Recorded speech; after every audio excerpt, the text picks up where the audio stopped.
Now we're into some fun territory. We're talking about using the elbows as offensive weapons, how to insert them off of the standard orthodox arsenal. One thing to keep in mind, elbows should always be struck with the tip of the elbow. It's a cutting tool. Now, not to say that you can use every single variation I'm going to show you by using the forearm, but keep in mind if you're using a forearm by strict definition, that's using it as a Louisville slugger or as a cram. What we're looking for is this elbow, the elbow tip whenever we throw it. Now, cross elbows are just any horizontal elbow you throw off the lead arm or the rear arm. You got two ways to go with your hand work on this sort of thing, which is the tie version, where you bring up your hand not in play. If I'm throwing with the lead elbow, the rear hand comes up, touches the forehead. This hand comes through. This hand, the hand hangs loose, as if you're leaning your arm on like a fence post for your cheesy senior photo, bringing this arm across the front. You don't have to put any arm whip into it. Torso whip into it. No hinging. Just bring it straight through. Or you can stay in your standard boxing position, bring this hand up a little tighter, but you still will put this hand in senior picture position and swing it across and through. It would work the same thing on either side. So if you were to play the tie arts, this works fine, and this will work just as well, keeping the hand tied up in a cage position. Now when we're throwing it again, we're using a feed right here. Throw that elbow through, we'll throw the rear as well. You got the cross up, you got the lead, and you got the rear. Obviously, you want to use these in tandem because, obviously the elbow is a close-in shot, but you want to set these up with your boxing to get your closer shots as you're playing the game with them.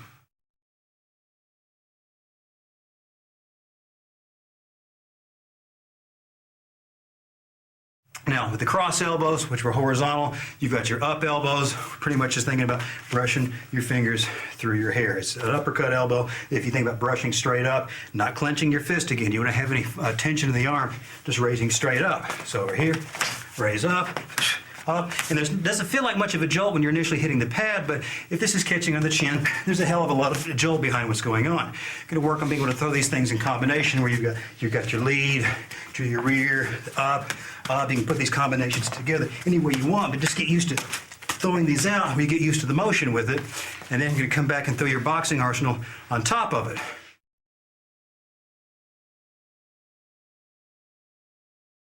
You've also got the down elbow. Makes sense, just like the downward axe shot, the downward hammer shot, using the point of the elbow straight down whenever you get someone in a low clinch position. He's coming in. It could be a shoot for NHB, but it's someone you may have hit and he's getting ready to drop to the mat. You feel like, hey, this isn't enough. How about the most evil rabbit punch available to you, which is just dropping that elbow straight down the top. There's no need to put a leap on top of it. The elbow has its place, but go ahead and tell you that downward hammer shot will hit harder than this elbow will. So you get to pick and choose which way you want to kill this guy. I don't recommend you throwing those rabbit shots, but we're just making sure, for the sake of argument, you know that these are available and are part of the arsenal. Continuing on with the elbow fun. All right, here we go. We're talking about the corkscrew elbows. So far we've done the cross elbow, which basically we got the horizontal. We've done the up elbow coming at the vertical angle. We can also cut down at this 45 and down angle. You can also hit this 45 angle at the same time. So we're talking about, we've drawn this cross. Let's make an X on everything. So we've got downward motion here. The exact same. Choose your hand position. You either go tie version, boxing cage version right here. So you've got 1, 2. Take your pick. Sorry, I should have told you. I'm going to do both of them down. Down. Both of them down. All right. So tie, boxing. You come up at a 45 on this the exact same way. Tie, it's like splitting the difference again. It's like that shovel hook, difference between throwing an uppercut and a hook with this shot, and then back to boxing, cage version at the same time. It's a short shot. It's got a lot of jolt in it. Excellent shot to use. That's a good shot.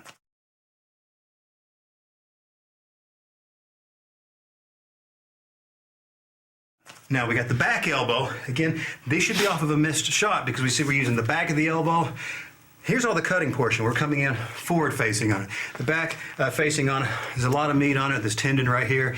And he hit just right. Some people hit that get that tingly thing going, so-called hitting their funny bone position. Funny bone nerve. When you come to the back side of it, you can use it. I'm showing it for argument's sake. I use it very, very seldom. I would rather come back with the Louisville slugger or the hammer shot and make sure we understand it is there. This elbow, just coming right back to position. Again, I'm not going to turn the whole body so I can come back with this. I want to use these off of a missed hook. So for example, if I'm feeding 1, 2, then I miss, I'm back with the back elbow. So let's do that again. We're here to 1, 2, back in with the back elbow. You can also make this happen off of a hook that landed.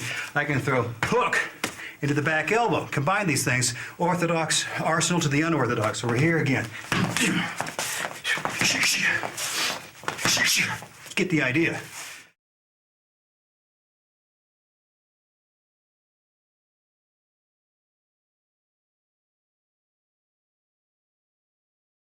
You've also got, adding to your elbow arsenal, you've got a shrugged elbow, which is a rising shot. Instead of hitting with the front side of it, the back side, it's actually this top side right here. Where this comes into play, we're closing the clinch. It's similar to the cram. If we turn this over, if I think about me just rising this elbow straight up. Where the cram came in, this is rising up, still looking this outside flat part. So I can feed here, up. Not a hell of a shot, but got a surprising amount of womp right here. So we're here playing around, hitting. He's leaning into me, rising up. Bang, bang, bang, bang, bang, bang, bang. Get the idea.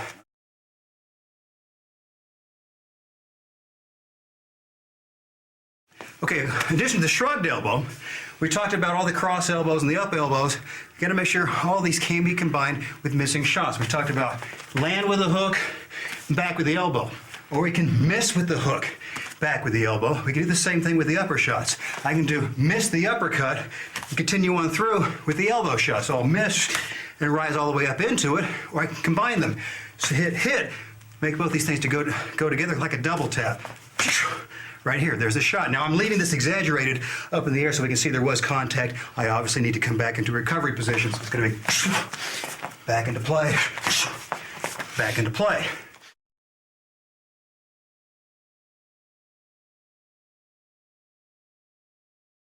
One more elbow I'm going to show you. It comes from an unorthodox position, and this is called it's a rear uppercut elbow. It has one place it can be used.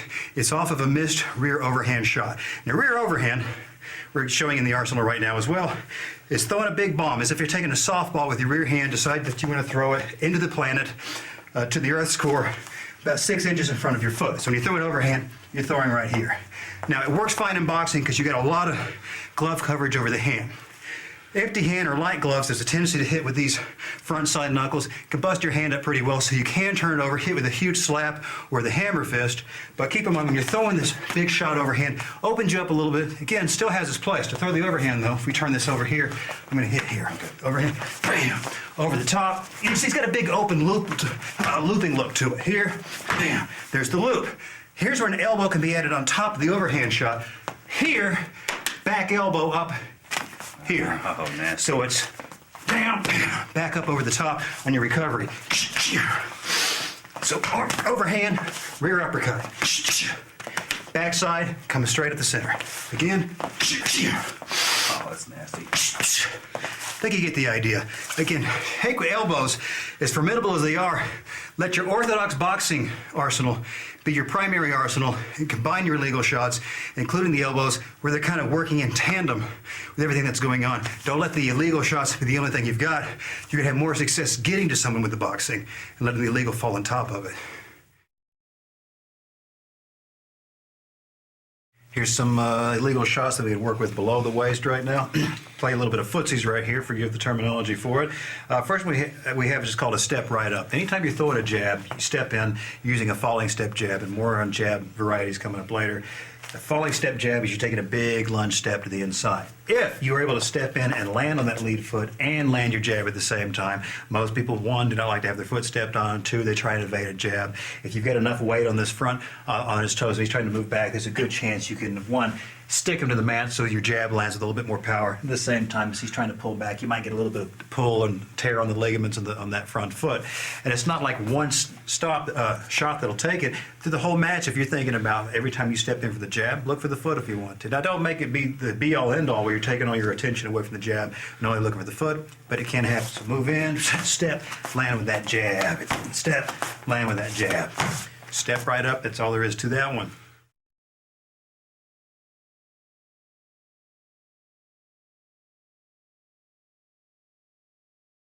Now on a shover, the same thing, we're going to step on that lead foot. But this is going to be worked from the inside of that clinch. We talked about getting a nice inside clinch going on. We're working with the same thing we did where we stepped on the foot from the outside, but here we can use whatever leg's going to be closest to the time. Here I can step on this rear foot, or I might step this one into the lead foot. But what we're trying to do when we're maneuvering around, moving through the shove and step, I'm trying to move and step into him. If we end up tumbling and taking a fall, my point is to pin this foot to the mat and try and take this illegal shot and so we get a little bit of rippage, if that's a word, out of pulling the ligaments and the tendons on that foot. So on the step right up, we did from the outside when we did the falling step jab. But here, either one, get a little bit of shove going on. And again, it can look like whenever it's not allowed in competition. It can look like an accident as long as you're not staring down like I am right now looking for the foot to step on. But your job when you're moving across the field, look where that foot is and start shoving around.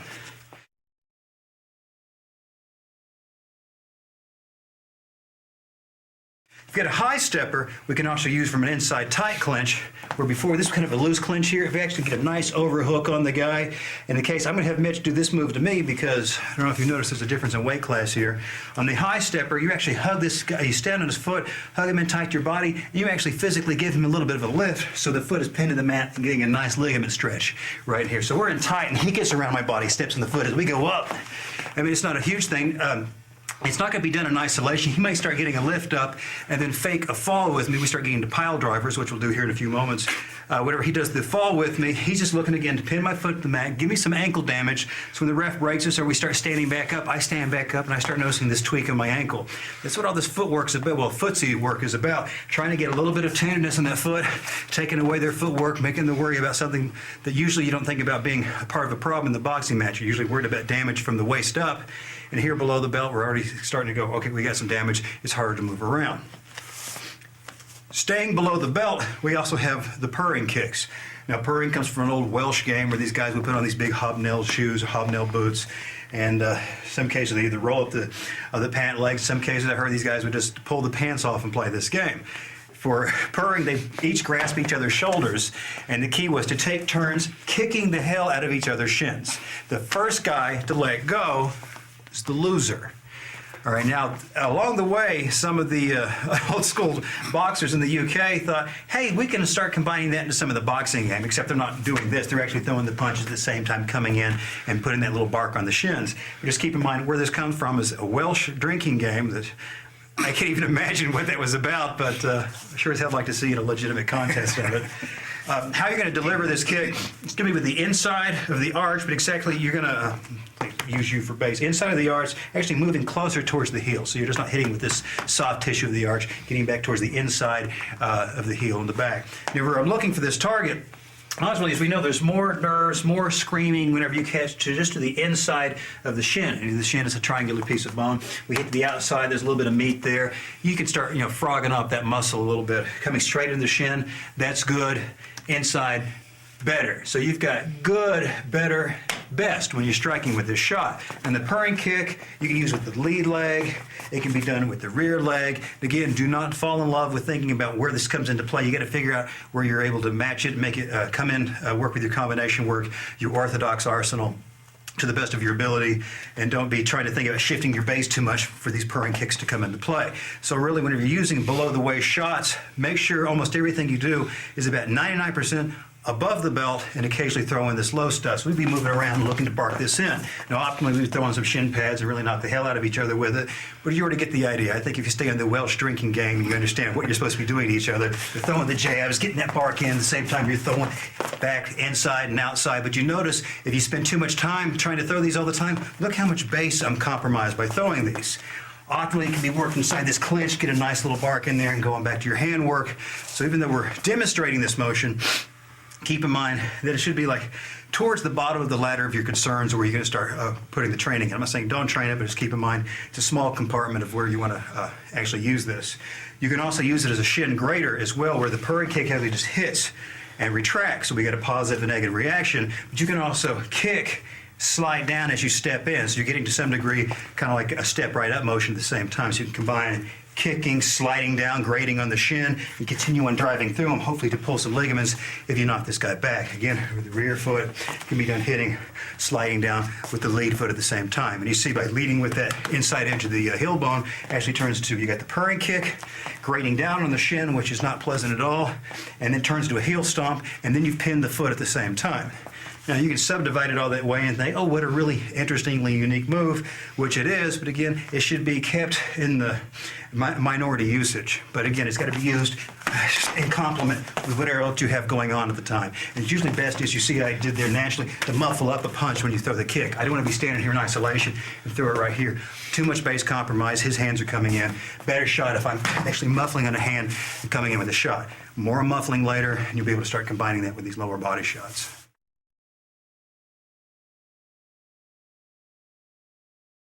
More below the belt work. We were talking about destroying the ankles, the feet, the toes, the shins. It's time to play with a couple of things like Tchaikovsky's tongue. We're talking about nut cracking here. Whenever you can get close, you can throw a uppercut below the belt. But you got to keep in mind, people in competition, again, this is a dirty shot. I'm not advocating it in the least, but for academic purposes, if you're going to blast someone in the cup, let's do it the right way. Whenever you're putting, the cups can be, these hard, the plastic, or better yet, Thai cups that are made of steel. On the street, fortunately, it's a nice soft target, but still, yet you would still attack the same way because you're not sure what you're hitting. Got to be safe out there, right? And then love and war. Whenever you're throwing your shot, we're talking about these rear uppercuts. We're going to talk about how to throw a rear uppercut. We're loading everything up. The difference is we're going to have to sweep this hand lower, obviously, and because we're trying to come up directly between the legs. Kind of like the way you're standing in stance for it. And again, for academic purposes, I am not going to blast Mitch right in the cup right now. Are you cupped up? You're an idiot. Whenever I'm throwing this shot, I'm also not going to, because we talked about it being a hard surface, hopefully not right now, but with a steel cup, I'm not hitting with the knuckles. You're actually hitting with the cuff of the glove, the back cuff. You're hitting with the wrist, whenever you're actually fighting. So we're talking, this is a nice low shot hitting in here. We got to keep in mind, if this is a cup going on right now, you're going to bust your hand up. So again, not really hitting. We'd be moving around. That same low uppercut, it's going to have this nice slapping motion to it. So it's meant to be used in tandem with everything else. So we know the standard rear uppercut is going to be nice and shot right here, but if you do happen to throw it low, it's got to sweep way down lower, like you're throwing to some degree a Louisville Slugger. And again, it's going to be the inside, back, and the wrist. Don't even look at to slap it at anything. You want the wrist so you get a little bit more damage out of it, and up the center. So here, bam. You get the idea of how that's done. If you want to put a little bit more stink on that, because you're just an evil bastard, that's all there is to it. If you're still playing around this whole off-limits area, and we are talking about a cupped game anyway, because that's pretty clear. If they're not wearing a cup and you blast them with this, with the low uppercut, you're going to get some response immediately. If they are wearing a cup, you can use this just like we're talking about inserts, orthodox shots and unorthodox shots being put together, where I throw a hook, I miss, and I come back with the hammer shot. You can add this second part on, which is called the slapper, right with it. You're hitting with the cuff of the glove, because we're not wanting to bust our hands on what we hope is a hard cup. As we're coming back, for those of us who are aware how cups are constructed, they're kind of in that oddly banana hammock position where they loop back between the legs. Whenever the wrist hits, and again, evil, don't do this, is all academic, just playing the game. Hitting with the inner wrist, when knowing how the cup is made, as it's coming up between the legs, I'm not even going to gesture with it on you, that hand is open. It can catch the back lip of this cup, the fingertip. So we're talking hitting here with the wrist, okay, this is standing in for your groin right now. We've got the fingers coming over the back lip of that cup, hook that. And as you're retracting, you're pulling up. So you got a cup you've drug forward, and then you release, allowing this to catapult, slap back in like a Wile E. Coyote Acme scheme gone wrong. So you get the idea. Blasting the cup, the same time the retract, the fingers curl over the back edge and pull back up and let the slap do its work. So you get a nice double shot on what's lying below the belt. And obviously we're not going to play this game right now, because when he doesn't want to be hit this way, I don't want to hit him this way, he's not wearing a cup, and then there might be a commitment after that. We don't want to do it anymore.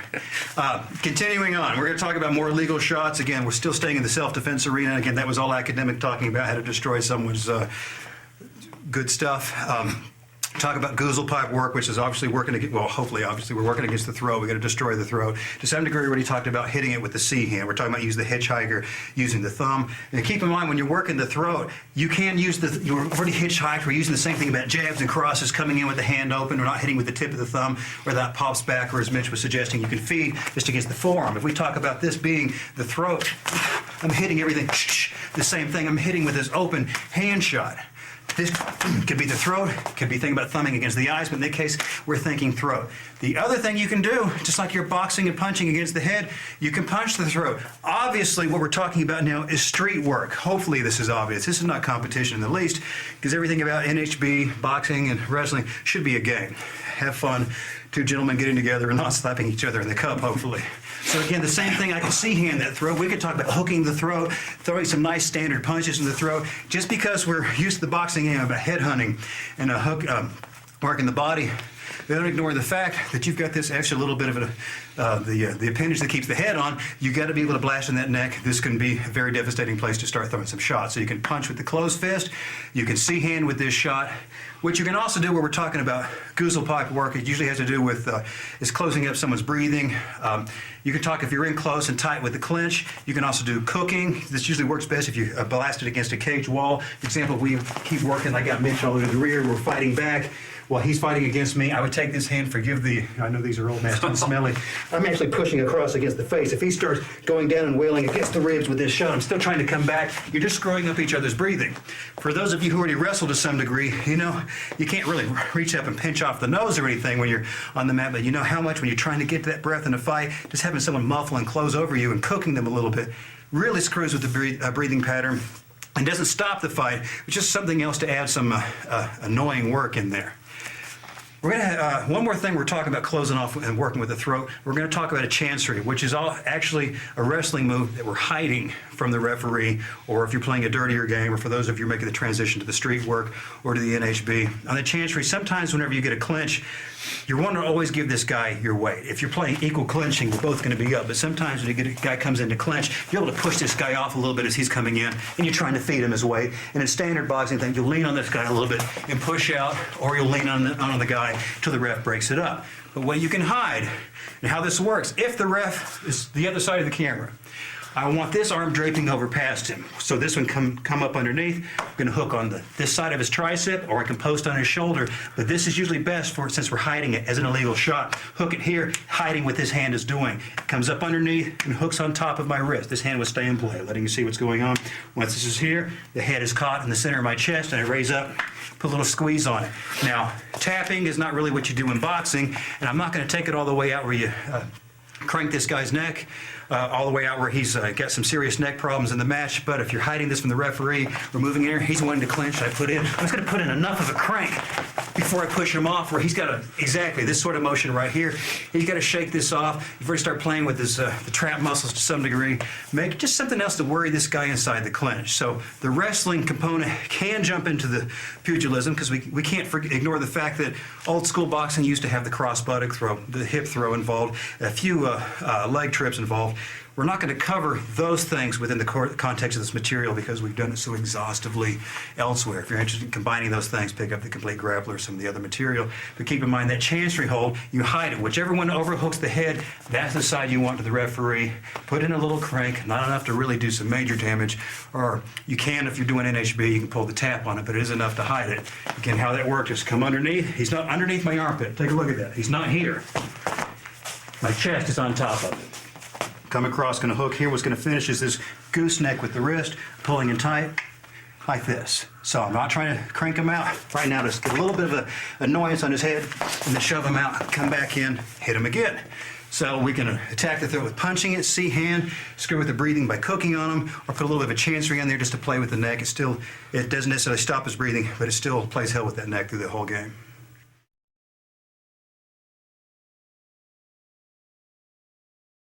I'm going to play with some pile drivers, not pile drivers in the standard professional wrestling sense. These are incidental shots, incidental that come from a clinch where base is lost and you drop to the mat. Sometimes, though, it's up to you whether or not the fall was an accident or not. We've already talked about when we're playing footsies, we're talking about stepping on the feet inside of a clinch, driving through until we fall, and we're trying to pin that foot, we get some ligament damage. And if we think about whenever we're falling, if we get this and we start flying through with the clinch, if we're playing straight NHB, I'm sure it makes sense to stand on the foot and continue to work until we drop and hit the mat. What we're going to do here, whenever, it's more of an academic point of view, if it does come down, if you realize you are going to take the fall, it's obviously the best when you're falling the clinch to be in the top position. Whenever you're falling, though, you want to make sure that you're putting something between yourself and your opponent whenever you fall, preferably an elbow or a knee. So when you fall, this is what spikes through them. We're going to talk about doing this nice and slowly here. So if we're in here, we're playing this clinch, we're trying to fight off, and I get this, and I get enough base compromise, we'll scoot this forward a little bit, and he ends up dropping off. Go ahead and get a fall. As he's falling, back with them, and I'm either really falling with them or pretending to fall because of what happened this accidental clinch. I had the footstep going here. I'm letting this knee fall down, eating up whatever it does eat along the way. In this case, we'll go to the inner thigh, and the elbow was falling down at the same time. And then you occasionally and nicely help your opponent up. Again, we're still talking, remember, illegal shots, dirty shots within the context of the pugilism. Can work just as well in NHB. You can also see where it happens in the street fight. You're trying not to go to the ground, but if you do, make sure you've got something sharp, like the elbows and the knees, to come through. Again, it doesn't need too much illustration. You see what's happening. You get the fall. Make sure as you fall, knees are easy to put in place. You bring usually whatever your lead elbow into play. Let that fall on top of your opponent, and you've pulled off the pile driver. Headbutts also come into play in pugilism, but the scalp cuts so easily. And lots of times you see so many matches are stopped because someone's got the cut on the head and bleeds freely into the eyes. Rather than run you through here, hey, let's do a headbutt, let's do a rising headbutt. It doesn't make a lot of sense to me for you to constantly be working and throwing headbutts, except in one context, and that's inside the clinch, where you're just wagging the head. We're able to use the back of the head, or at least the rear side portion of the head, to kind of wag into him, trying to open up some swelling around the eyes and stuff to close off his vision for maybe another round or two into the match. So if we're tight in here, we're trying to fight off this clinch. We're both probably looking at, we're doing this is taking the back head through, back of the head through and across. Now he might be trying this to me right to him, and again, if we're talking about a legal thing where there's no headbutting allowed, again, you can hide this in the context of just whenever you're trying to make a switch out of your clinch, backheading, using the back of your head as you're coming out. Now, keep in mind, I'm showing you where these can be used. When we're showing these illegal shots, keep in mind, I would only use illegal shots knowingly and willingly in a street context. In the strictly sportsmanship context, we're really showing them to you to be aware of what could be done to you by a dirty player or by someone who's accidentally stumbled across these same ideas. So sportsmanship rules doesn't allow, and I'm being dead serious about that. You really wouldn't want to pull anything like this. But in the street, sure, yeah, everything's game. Throw all those things into play. Again, the back of the head, or through here, use the back of the head to bang it. I wouldn't just stay here and just whipping the head back and forth. You should be working on controlling this clinch and getting out of this thing. But we're talking about if you do need to hide it, or what it could be done to you is back of the head and releasing, backing up, come back in and throwing your shots immediately. Just like we used the chancery before to tweak that neck and move back out. Also inside the clinch, you got to be able to watch your arms. It's easy to get your elbows wrenched inside a clinch, and there's two ways to do this, either with the overhook wrench or the underhook clinch, the underhook wrench. If I've got this overhook position, which I have on his arm, when we turn, he's mirrored up, he's got the same thing going on me.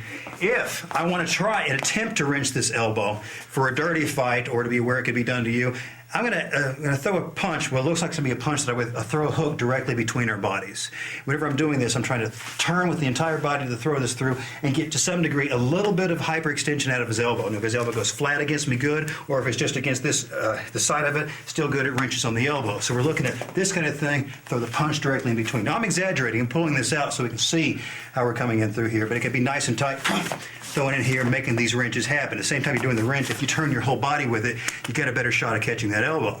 If you get a guy who's throwing this high clinch on you for some reason momentarily, one, I would rather, I'm going to show you a wrench you can do here, but it makes more sense to immediately shovel hook and start banging the ribs. But it is possible to also throw as if you're going to be throwing an overhand up and over and turning and catching his forearm on the back of your neck where you get him pinched up right here and getting another wrench on the arm. Now this sort of clinch is going to be highly unlikely in the boxing game because it's too open. This overhook clinch, more than likely to happen, but this is available. Or for your strictly NHB, you can see where this comes into play. I'm hooking underneath, and I'm turning with it. I'll turn towards the camera now. And I got this pinch going on right here between the neck and the elbow, bringing this over the top.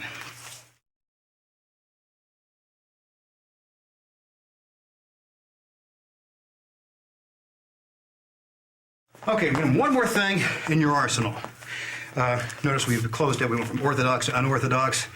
You've got the spinning shot. You got a spinning hammer punch. It could be a spinning Louisville slugger. It could be a spinning elbow.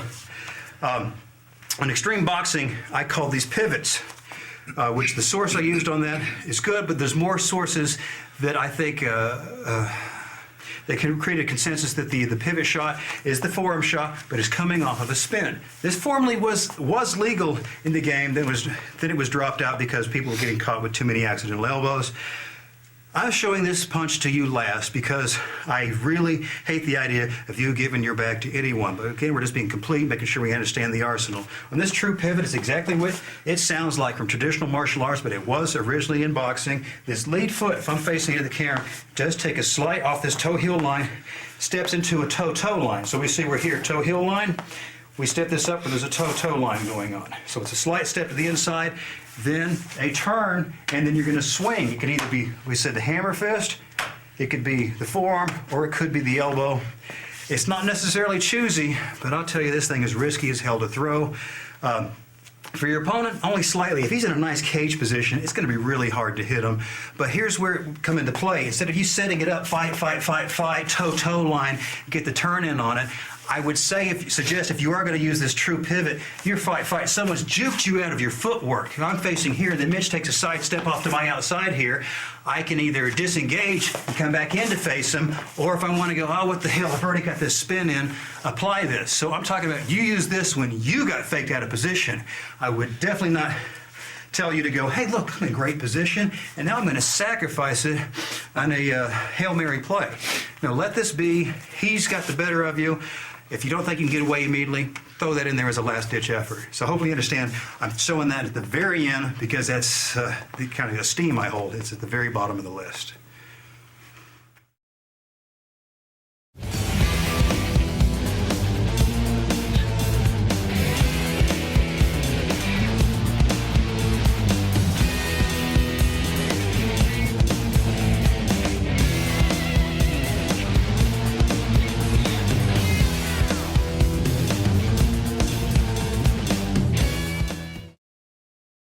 Well, I'm standing here by myself, so without Mitch, that must mean that I'm going to talk to you for a couple of minutes. That indeed is what I'm going to do. We just run through the complete offensive arsenal, both orthodox, unorthodox, and dirty shots, things that I would never advocate unless you're in a street confrontation. Now, when we start talking about defense, we're going to start running through all the ways to, what it sounds like, defend against all these shots we just shown you within the arsenal. And we're going to give you all the possible variations within that. And we covered a nice, good basic list, roster of these things on Extreme Boxing. This is a greatly expanded version of that.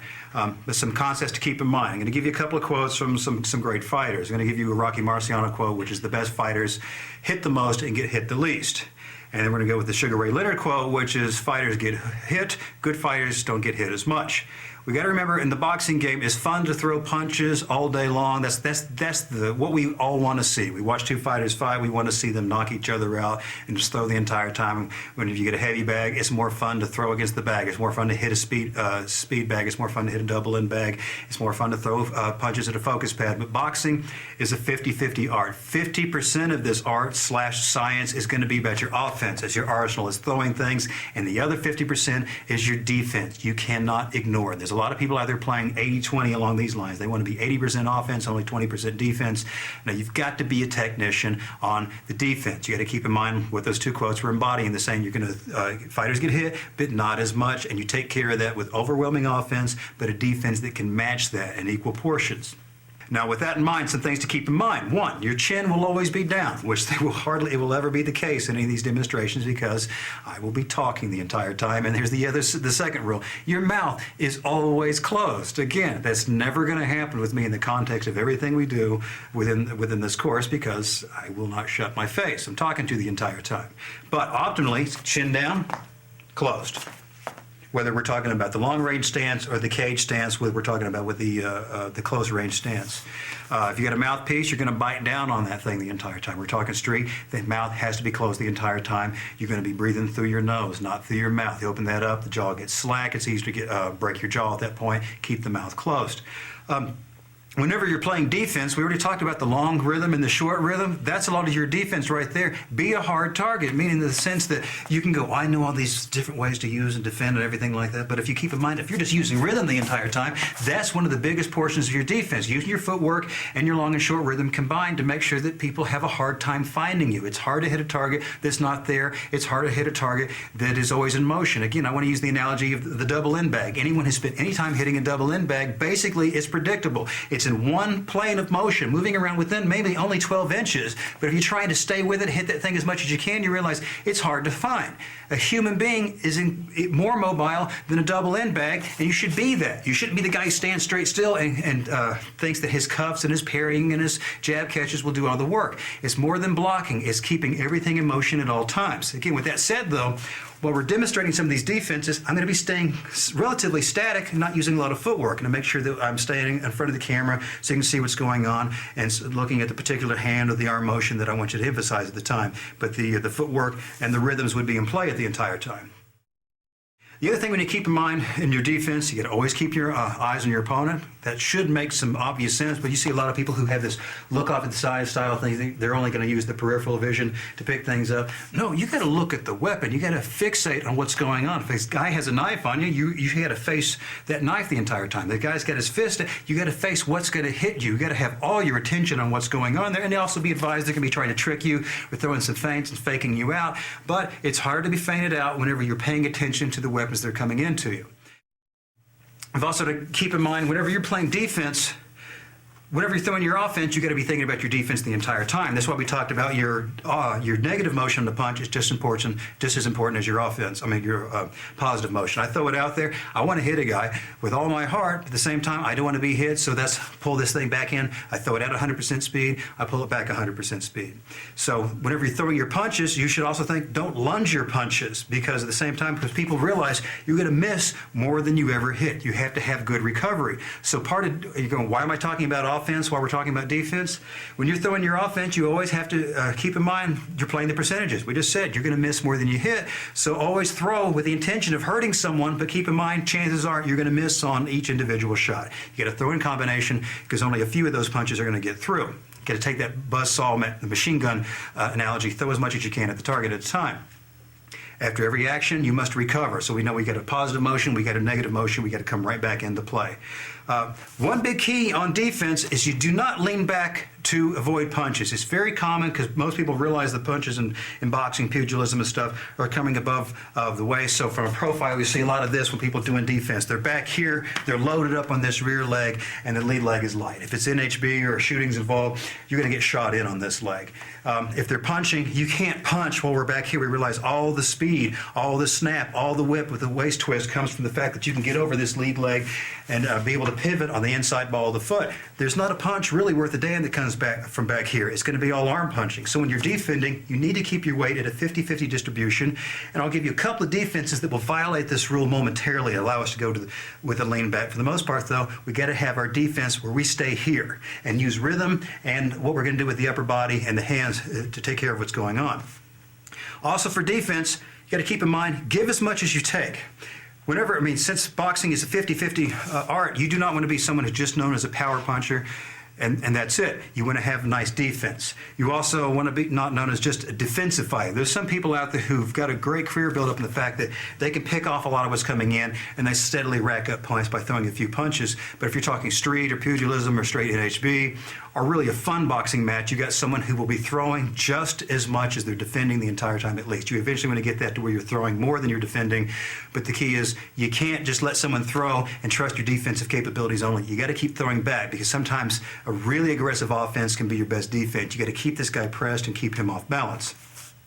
Something else to keep in mind is that you never use two hands to defend. We'll violate that rule in a couple of places, but for what I mean, if a jab is coming in, I can stop it with the rear hand, or I can stop it with the lead hand.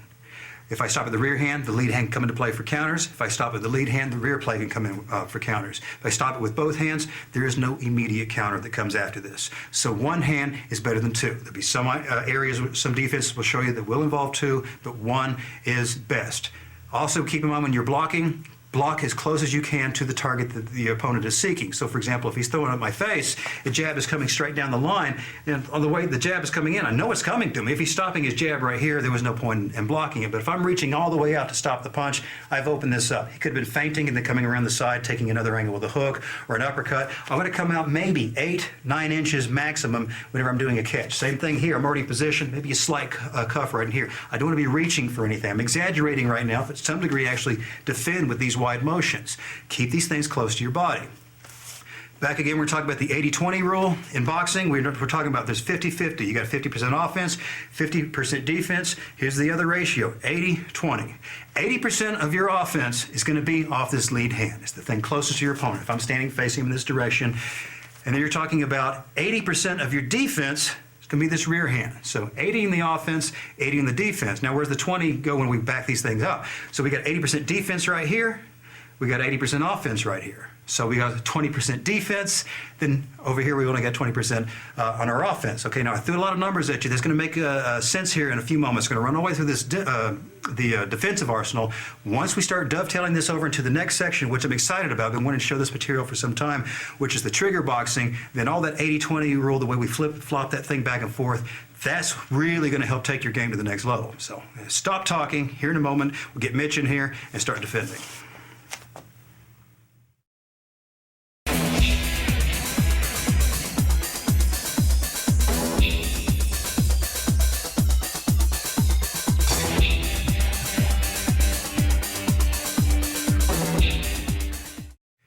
Mitch is back, so that must mean we actually get to do something for a change. Defense time. We're going to start running through all the defenses for the jab at the high level. Tiny bit more talk. Bear with me. You can put those down for a minute if you want to. Bear with me. We're going to spend majority of our time defining some terms. We run through the jab defenses because the jab is the most utilized tool in boxing, pugilism, NHB. And if it's not the most utilized tool in what you're doing right now, striking tool in what you're doing right now, you need to work on it. You got to rearrange your priorities. This is a 90%er. The jab's got to be there. Just like on the groundwork, when you're playing grappling, it's the double wrist lock. In the striking game, it's going to be the jab. As we go through these jab defenses, I'm going to let you know which jab defenses are counter-ready, which ones are less effectively counter-ready, and then after that we move the defenses for everything else. I'll quit calling that to your attention, but at that point you should already be able to see which ones are counter-ready, which ones aren't. You'll get the idea. We're going to start. Our very first one is a jab catch. He throws the jab. It's off his lead hand. I'm going to use the rear hand because I want 80% of my defense to be done with the rear hand, so I am counter-ready. So all the defense is running now. Counter-ready meaning that I can fire my lead hand back immediately, which I'm not going to do right now. It's all defense. He throws that jab, and for the sake of the drill, your partner should always be looking for your nose. They're looking for your face. He's not looking to knock me out, but he is looking to make some contact. That way, if I'm not there with my defense, then I realize I've done something wrong. If he's punching over here to the side of my head or stopping short of me, then that does me no good. I'm learning to block and defend against things that I didn't have to respond to. If we're actually fighting and this guy's always punching over here to the outside, and I should be going, well, don't respond to it. That's the perfect that is the perfect response. No response. So he's got to give me something to react to. First thing is the catch. The catch, the rear hand turns open, receive the punch in the palm of the hand. I'm slapping not into the punch. I'm slapping up and slightly to the outside. At this exaggerated angle, this is the wax on, wax off Mr. Miyagi movement right here. It's going to slap in, slightly up, and to the outside. Instead of just slapping directly in,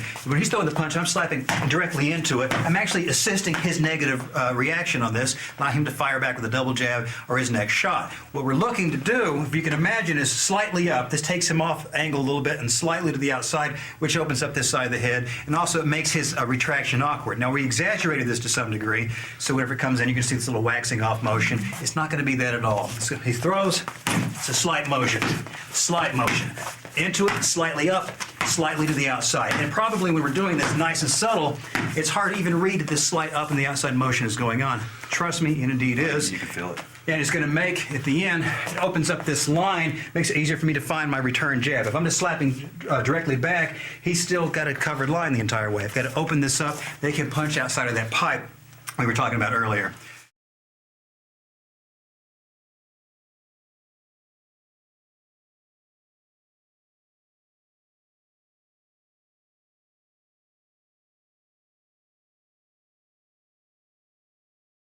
Along with the catch, we also have what's called a leverage block. This could be thought of as a catch that you've kind of you misjudged. You wanted to have your hand in position, but you slightly missed it. The punch is still coming up down along the line. Now here, we can start talking about cuffing in a moment. Whenever I realize this, I'm going to run my forearm along the inside of his forearm. So it's got this little cutting to the inside lock, almost like where we use the hacksaw off of a missed punch. Whenever he throws it to the inside, kind of a little bit of a juke to the inside. When I mean going to the inside of the punch. If I move this side of his body to the outside, I move the inside of his punch, inside, outside, inside. So when he throws, slight out, up and extension, up, extension.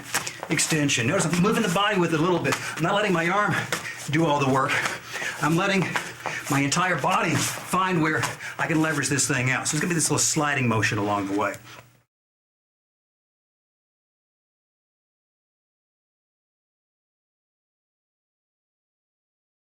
We got inside cuffing, outside cuffing, up cuffing, down cuffing, and here's how these work. A cuff will attack on the cuff of the glove. If I hit it on the outside of his arm, outside cuffing. Inside, inside. Up, coming up underneath the arm, and down cuffing. I'm not looking to hit the fist at any point. Right on the cuff of the glove. Whenever I hit, I'm always trying to do a slightly circular motion. The outside cuff, bring it slightly into the inside, back to my chest. So he throws, cuff, cuff, cuff, cuff. I'm taking it to the outside. I'm not picking and choosing. If this comes in, I realize my hands in this outside relationship, not in front for the catch. I'm here, bring it across. If I realize I'm in this position as the punch is coming in, it's going to be slightly to the outside. It's not a big outside blocking motion. He throws, slight motion, slide on the inside, inside, inside. Up cuffing is a slight little up. I'm trying not to take my elbow flared out. A little bit of a slightly up 45, up, catching the wrist. Up, up, up. Felt that one on the eyebrow, good one. As he throws it in, on the down cuff, comes in, hand slightly on the top, swings it down, slightly cupping this hand back to my body. Throws, down cuff, down, down, down. Again, we're subdividing on these cuffs.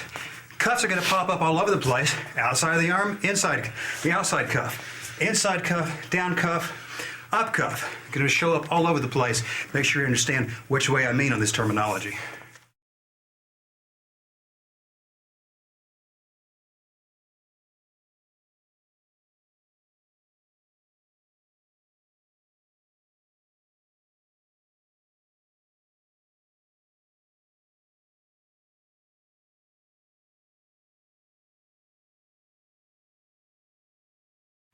Staying with high jab defenses, we're talking about muffling punches or stopping punches. Muffling is nothing more. You reach out before the punch is being initiated.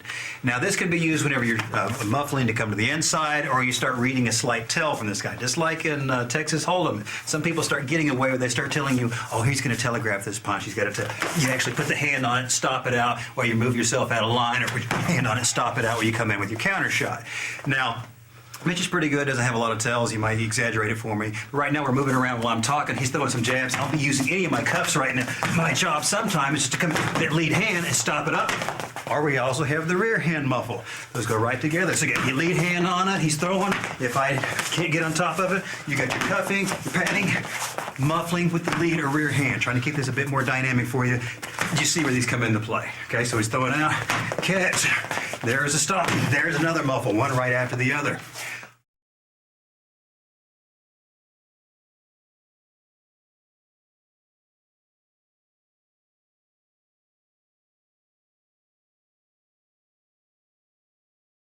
Also, kind of in the cuff family, and to some degree in the muffle family, you've got a cross glove. So far, we've primarily used this rear hand for the defense, except that we're using this lead hand to muffle on it, just like we did on the cuffing, where we come in, a little slight cupping the hand back to you like Mr. Miyagi in Karate Kid.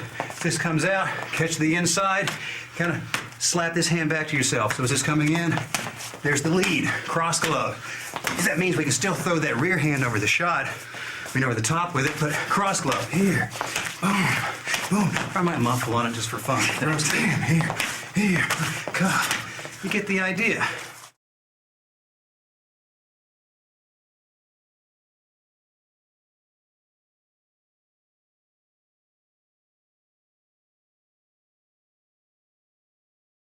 So far, the defense on the high jab has been working with the 80-20 rule. It's primarily been the rear hand. We've done a little bit of defense with the lead hand, but notice everything I was speaking of, we used the hands, and everything had to do with being counter ready. We've still been using the footwork and the long and short rhythm to make these things happen. We can use some specific footwork from our footwork unit in tandem with some of these defenses. So I still might be using a cuff. I could be using a catch. I could be using a stop. Going to make sure there's more footwork coming into play so we can emphasize what we can play with there. And again, again, these with the footwork, we're still encounter ready because we're staying close enough to be able to fire back with something.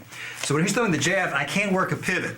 Now we already learned we can pivot to the inside of my body, and I can pivot to the outside of my body. And I'm going to tell you right now, there's only one way to pivot when you're facing against a jab. You got to pivot to the inside of my body. Again, let's get a little feel the static electricity to shock him. I stopped it. Okay, when we get pivot to the outside, I'm pivoting into his power hand. Makes no damn sense to pivot to the outside versus this jab. So we're here, he throws that jab, I'm going to move. Now the pivot alone may be enough, may not be enough. You always got to put some safety on top of that. So it could be a cuff, it could be a stop, it could be a lead hand block. But when he's throwing the punch, notice there's a little bit of a cuff, and I took the pivot to the inside. So it's here, here's the pivot, here, pivot, pivot. We talk about in the pivot, you got to bend the knees a little bit because if you're coming around too high on it, the inertia of your hips will overcompensate. So down, turn, and be able to bury that stance. So he throws. There's the pivot. Pivot, get the idea. It's easy. We've done the pivots already.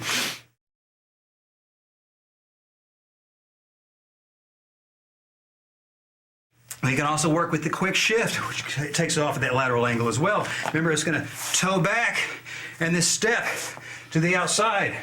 So toe back to the outside. So he's throwing this and blocking these things off. Toe back on it. Smooth it back just a little bit. Yeah. You're getting bouncy like a rabbit. Go ahead. Oh, that was a quick shift. Lateral, and that was the 45. And putting a little bit of a cuff on it at the same time. But notice we're doing the quick shift always to the outside of his body. Makes no sense to wheel, pivot, or quick shift into a power hand. So again, we're moving around. Locking things out. Quick shift to the outside.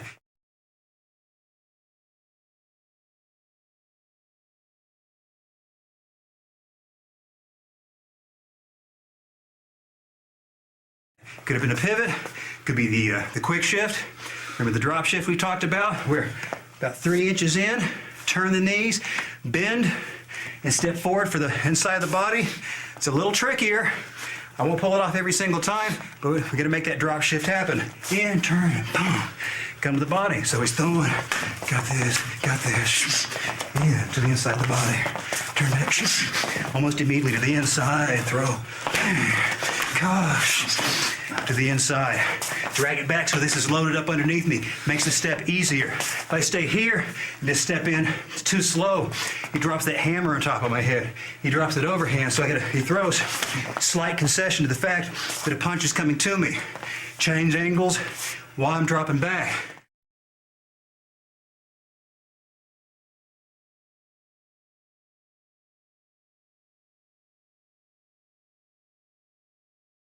We also have that rear shift.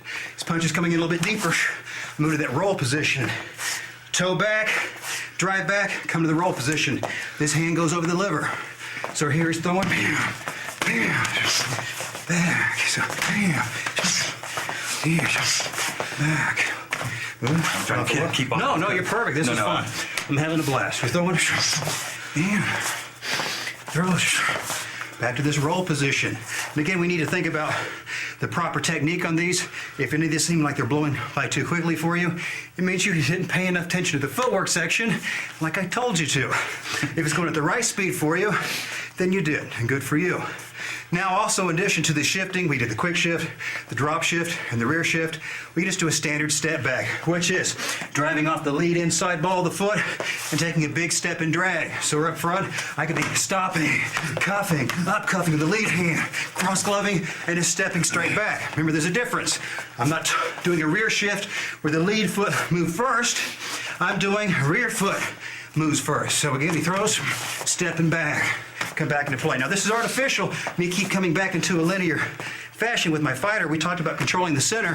Just trying to make sure we can see the profile of stuff. He throws, stops, there's the step back, there's the wheel. He's throwing, that was a muffle unintentionally. There's the quick shift, there's the drop shift. Good drop shift. Hey, see, it's just the footwork can take you out of the play, but just want you to trust your hands and trust it in tandem with your footwork. Things get nicer and nicer. Next, we're going to take a look at how to use the upper body evasions and make this even sweeter. Upper body evasions, I just promised these. These are still counter-friendly. So far we still use the footwork. We use the hands to get out of the play. Everything's still counter-friendly. We're still the same game. We're talking about slipping. Whenever we slip a punch, it only, again, has to be like a long rhythm or short rhythm. More akin to short rhythm, it's one head length. So if the punch is coming straight down the pipeline, if I get the head out of the line this much. Again, I'm using improper form. I'm going to show you how to do it right, but it only needs to be this much. It slip doesn't have to be over here, not this far. Remember, it misses you by an inch, it misses you by a mile. To do a slip properly, there's actually a slight, if I want to slip towards the inside of my body, I think about this, pointing this shoulder towards this knee. I'm not going to go this deep with it, but I just think about that motion. So whenever I do that, if I get directly on this overhead line, we see instead of me leaning and weighting all my weight on this rear leg, or vice versa, all the weight over here, by pointing this shoulder towards this knee, I'm still at a 50-50 weight distribution, and I've moved my head out of alignment. Again, if I want to slip to the opposite direction, point this shoulder towards this knee, that takes me out of alignment. So we're straight on line here and here. That's how we work the slipping motion. So slipping inside or outside, the definitions depend on whichever lead this guy's in. Mitch is in the right lead. So if I slip on the outside of this jab, it means I am coming to the outside of his punch. And again, I'm not sure which one will pick up. We decided instead of being so sterile and static with it, when he throws it out, I'm not just going, here's a jab, and I'm doing the slipping.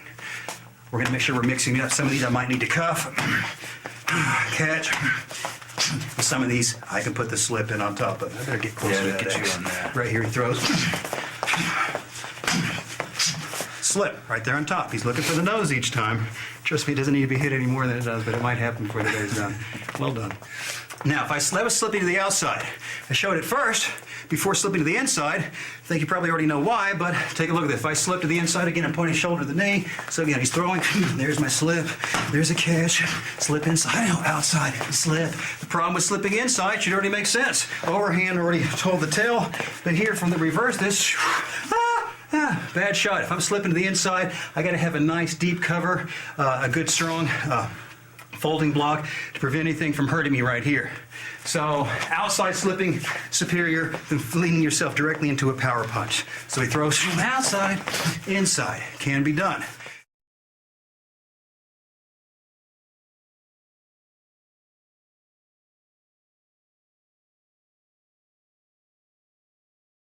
Now you've got weaving, outside weaving, inside weaving. If I slip to the outside, and if we're going in slow-mo, if I go underneath the punch, that is a outside to inside weave, vice versa. He throws, I slip to the inside, and come to the outside, that's an inside to outside weave.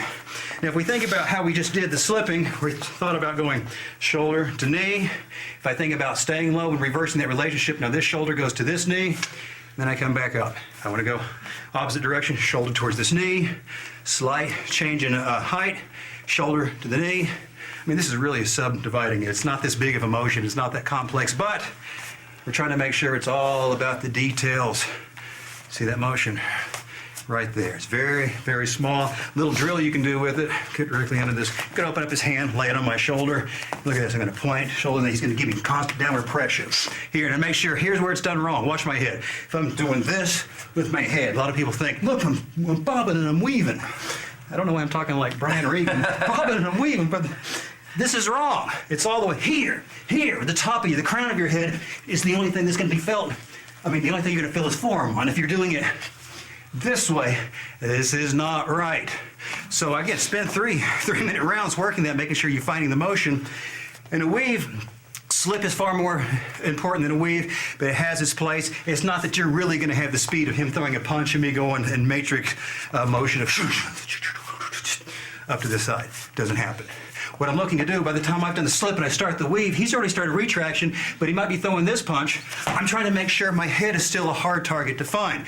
So it's essentially the slipping into a weaving is like doing a slip into a short rhythm motion. That's basically what it is. So whenever he's back to throwing jabs, there's a slip, a little bit of a motion.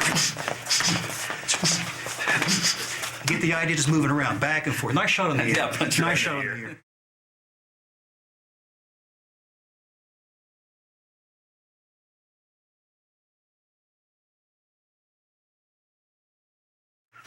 You got the outside slip, inside slip, weaving from outside to inside, and vice versa. And you also have, you can work just a standard pull. This is where we violate one of the rules on my previous boring lecture, where I said you don't lean away from a punch for defense. Well, sometimes whenever you feel like the fat is in the fire, this is where you use it. I'm at 50-50 weight distribution right now. I keep my hands in play, long stance or short stance, lean back momentarily, but I got to come back into play immediately. So we're not sure where it'll come out. He'll throw. Let's see. There's a catch. There's a cuff. There's a pull. Right back into play. Thank you for your. Thank you again. So a few more. That's the pull. That's the pull. Cuff. Here. Muffle. Oh, right back in. So the pull. Quick. The negative motion of returning just as quickly as the positive motion of getting away from it is just like a punch. I can't be caught back here. I can't punch from here, and there's no weight from me. He's going to shoot on this leg, or he's going to keep punching and driving me back. Out of all the upper body evasions, the pull is the only one that is not immediate counter ready. You have to do the defense and then return with the counter. But you'll notice even on a slip, I can slip and hit at the same time. We'll cover this in trigger punching, but keep in mind the pull means you have to do two motions. One, return with the counter. Everything else we've shown you at this point can be like a 1-for-1 ratio. Catch, kill, all at the same time. Now we're going to cover next our ideas where you have to block, use two hands at the same time, not necessarily counter ready, but they do have their place.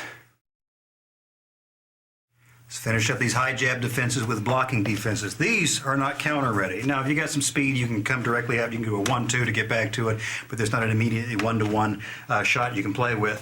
First, we just got a standard cover, and a cover against whenever this jab is coming in. Lead arm comes up and open up the fingertips, put it across the ear, elbow slightly to the inside, slightly turn this way so I can absorb as much as I can the punch on the forearm, or possibly kind of catch it where we get the forearm and the upper arm as well. Blocking is not the most pleasant way to receive the punches. You don't really want to absorb impact. It's best not to be there, direct them out of the way, but sometimes they're quick, you get screwed up, or you're a little fuzzy from getting hit in the ear or the nose all the time or something like that. So he throws through shots, I got some catches, I got some cuffs, and there's my cover, bam, right in there. And there's a little bit of a reaching out, get the stop on it, there's the cover, man, just keep them coming, bam, right in there. Get the, just turn that a little bit so we can see that impact. I think it makes a good sound too, and it feels good. So, catch, on top of it, that's so cool. Let's keep going. Oh, okay, go a few more. Cross glove, there's the cover.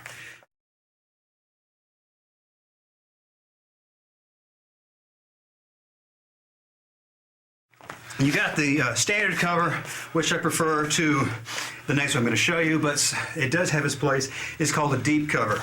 And the deep cover, it's very similar to the defense you see someone like a George Foreman, well, not someone like exactly like a George Foreman would play, but other people have used it to good effect as well. I find it's a little bit better to use play with when you've got 16-ounce gloves on, some bigger mufflers. You're going to drop the lead arm across the liver, and the rear arm comes up. Put that forearm down the crook of the arm. So it's got a real nice buried look to it. But you see, what the hell are you going to come back with? It's clearly that you're just covering up, weathering the storm. When you're wearing big gloves, it makes more sense to do this. And actually, I'm going to ask him to back off on the impact a little bit, because this is shows you the low regard I have for this particular defense. So it's to the camera. It's right here. That's the cover, liver. And actually, think about putting like a slight headbutt as I put my forehead into the crook of the arm. Of course, it's not fair for me to tell you to back off on the punch here. No, so here's a view. And he's throwing. Here's the cash. Deep cover right across the top of the head. But you see, it hides the nose, hides the chins, hides the teeth. And this is particularly when you got someone who's really fast, and you've got to where they've been blinding you. They've been taking head shots and body shots, and at this point, you're going to go, I don't know where the hell he's going next.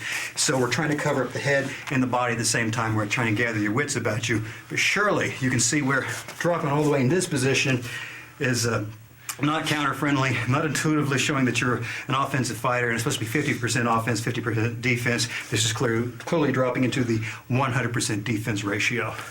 Similar to the deep cover is folding, which is basically where you start as if you're doing the standard deep cover, and then as you're going to bend forward, you're going to like weight up on your inside ball of the foot as if you're getting ready to throw a punch, like we're going to hinge off of it, but you're going to bring the arms up underneath this shot. Now, Mitch is real fond of pointing out, looks very much like someone trying to do X blocking, and I agree, it does have that look. This is real popular with some fighters in the 40s. I'm going to make sure we have it here for being a complete the exhaustive nature of this material. But I got to tell you, I'm not a fan of it, but here it is. So when this comes out, I got this deep cover, and I go underneath and try and raise the arms up to some degree. If I make contact with the arm, fine, but we'll do this slow. So we're here. He's throwing out. we see this motion right here. Here, up, raises. This is folded, coming all the way up and underneath. We'll try and take a couple of speeds. I'm going to cash, cover, folding, taking the body down, raising the arms up at the same time. You got to see how dangerous this motion is. We're coming up to here. I can't read this anymore. All I can see, I'm looking directly down at this point. All I can read is the feet. I don't know what he's playing next with his hands and combinations. I'm not quite sure the popularity for some of the early fighters to play with it. I think that's why we've seen it drop by the wayside, not being used anymore. But let's make sure, in case there's one of you out there takes a look, tries it, and makes it pay dividends. Well, good for you. Drop me an email and let me know how that's working out for you. Got one more thing to look at against this this jab, and it's a roll. Out of all the ones we're showing with the covering and such, the blocking, the roll is the one. If I was just going to be strictly 100% defense against this high jab, this is the one I would play with. Again, it's personal preference. Remember, we did the rear shift, we did the toe back. We came in and came to this position, hand across the liver, this hand up. That's what a roll is basically, except there's no shifting, there's no change in the footwork. There'll be a slight shift to the inside where your feet just stay and pivot on their heel-toe line. Slight pivot on the heel-toe line, then the lead hand dropped across the liver, shoulder rises. So he's here, he's putting the jab in the face, and we're right here. So I have a few cuff, catch, stop, lead glove, use the cover, and here, and roll. Again, right here he throws, roll. Here, reach out, there's the roll, bam, bam. You see me reaching out long in some of these? That's where I'm at some point trying to, because it's this artificial environment right now with the drill. I know he's throwing a jab. I'm trying to put a little bit of a stop on it, a stop or a muffle, trying to read when it's coming in, figure out what point we're going to put the roll in. We'll do a couple, but just a clean roll, 3 in a row. Okay. 1, 2, 3. There, get the roll. You see him aggressively putting this shoulder in the way. He's not aiming for my shoulder. If we take a look straight down the camera pipeline, if I leave my chin in this position as I turn, this comes up and places itself in the way. So it's here. It's actually taking care of it. So when he's throwing it, it has a tendency to have a fake pulled look. It looks like, oh yeah, he's just hitting his shoulder, trying to make him look good. No, he's looking for here, and we put this right in position. 2 more. 1, 2. Get the idea. All the high jabs, we showed you the counter-friendly, with the hands, footwork evasions, upper body evasions, save the ones that I hold in lower regard towards the end. Notice that is a lot of material for counting one single punch at the high angle. We're going to be that exhaustive on everything else, but the numbers won't be nearly as high because, remember, this is a 90%er. This is a high percentage punch, so you need to have a deep defensive arsenal for it.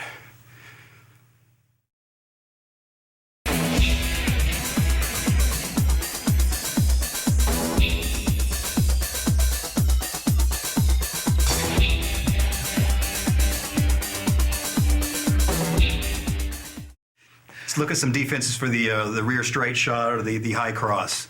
I'll tell you what, let's turn this around since you're going to be throwing off that rear hand, make sure they reach the best effect. Same thing, he's looking. This is a power shot, okay? I mean, this should be pretty much obvious at this point, and he's out of my weight class, so I got to be really scrupulous about making sure I can pick this thing off. Again, he's looking for the face, the nose, and I got to stop this thing from coming in. A lot of these things will be correlates that we just did with the high jab. As this hand comes in, where before I did a catch with the rear hand versus his jab, I'm going to use the lead hand as this comes in this time. So he's throwing that lead hand. It's going to be slightly up into the outside. You're going to be less successful with it because this is a lot more of a powerful shot as it's coming in. So I open up the hand, slightly up, slightly to the outside. Hear that little lilt up in it, slightly up to the outside. As it comes in, and it's going to be so subtle, we're not going to really be able to read that, but as long as you're thinking it, it gives you enough of a little outside curve to open up that inner line. So he's throwing this, bam, bam, bam. Get the idea. That's all there is to it.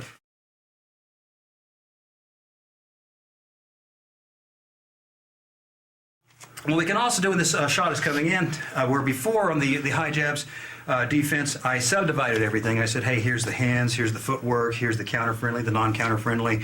I'm going to kind of lump all these things together because at this point, I think you saw from the way we set up the model on that section, you're going to be able to say, oh yeah, this one's counter-friendly, this one isn't. So you get to play a little bit of an interactive game at this point. This time I'm going to cover. It's going to be the lead arm again, just like we did against the jab. Come up, spider across against the head, bring this elbow in as he throws the cross. Bang, bang, bang, bang, bang, bang, bang. Get the idea. Pretty easy to do. Notice it's a little easier to read just across coming in because I'm making him lead with this, which Mitch would never do in a real fight. You usually need to lead off your lead hand. And we'll get to more realistic counters against things and combinations when we get to the trigger punching area. But keep in mind, it's easier for me to see him launch this thing off the rear side of his body. We're doing the catch, we're doing the cover. Remember we did the leverage block against the jab. As his jab came in, the rear hand came in forward, like I'm doing a hacksaw against the arm. Doing the exact same thing against the cross, the lead arm. As this is coming in on the nose, as it comes in, up, slide, net forearm in, and along. You get the idea. Notice I got to go a little bit down and underneath it to try and cut that angle, so I'm not just trying to come out here and play a cross swords game by any stretch of the imagination. Slightly down and slightly up.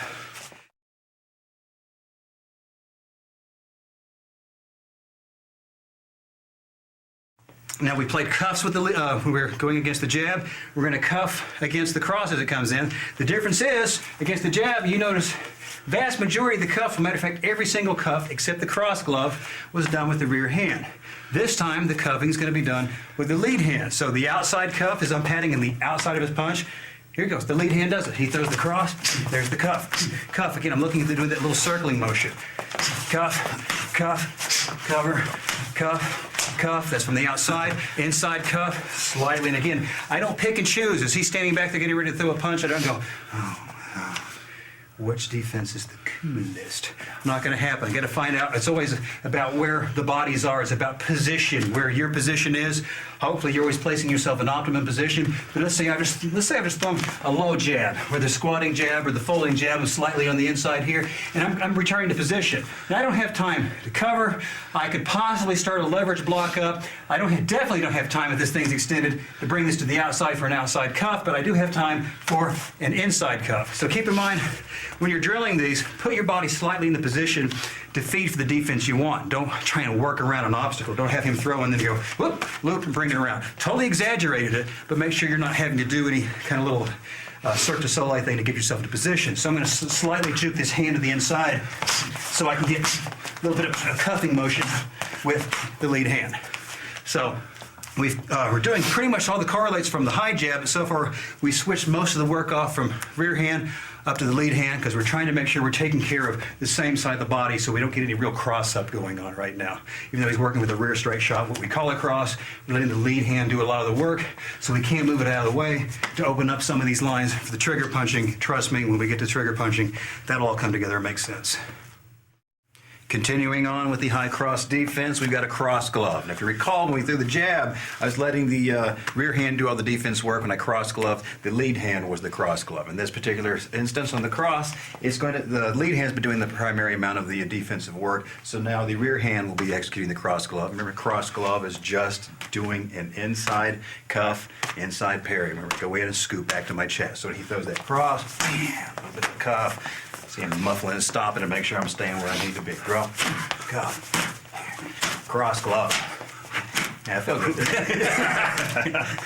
You get the idea, like straight on. Again, whenever you're doing these, just get that little small slide, the hand back to you. You're not swinging that arm across your chest. There is some center line theory just in the traditional boxing, just like in standard boxing, just like there is in traditional martial arts. You do not want the hand to move across. This little circling motion allows you to bring yourself back to a good recovery position.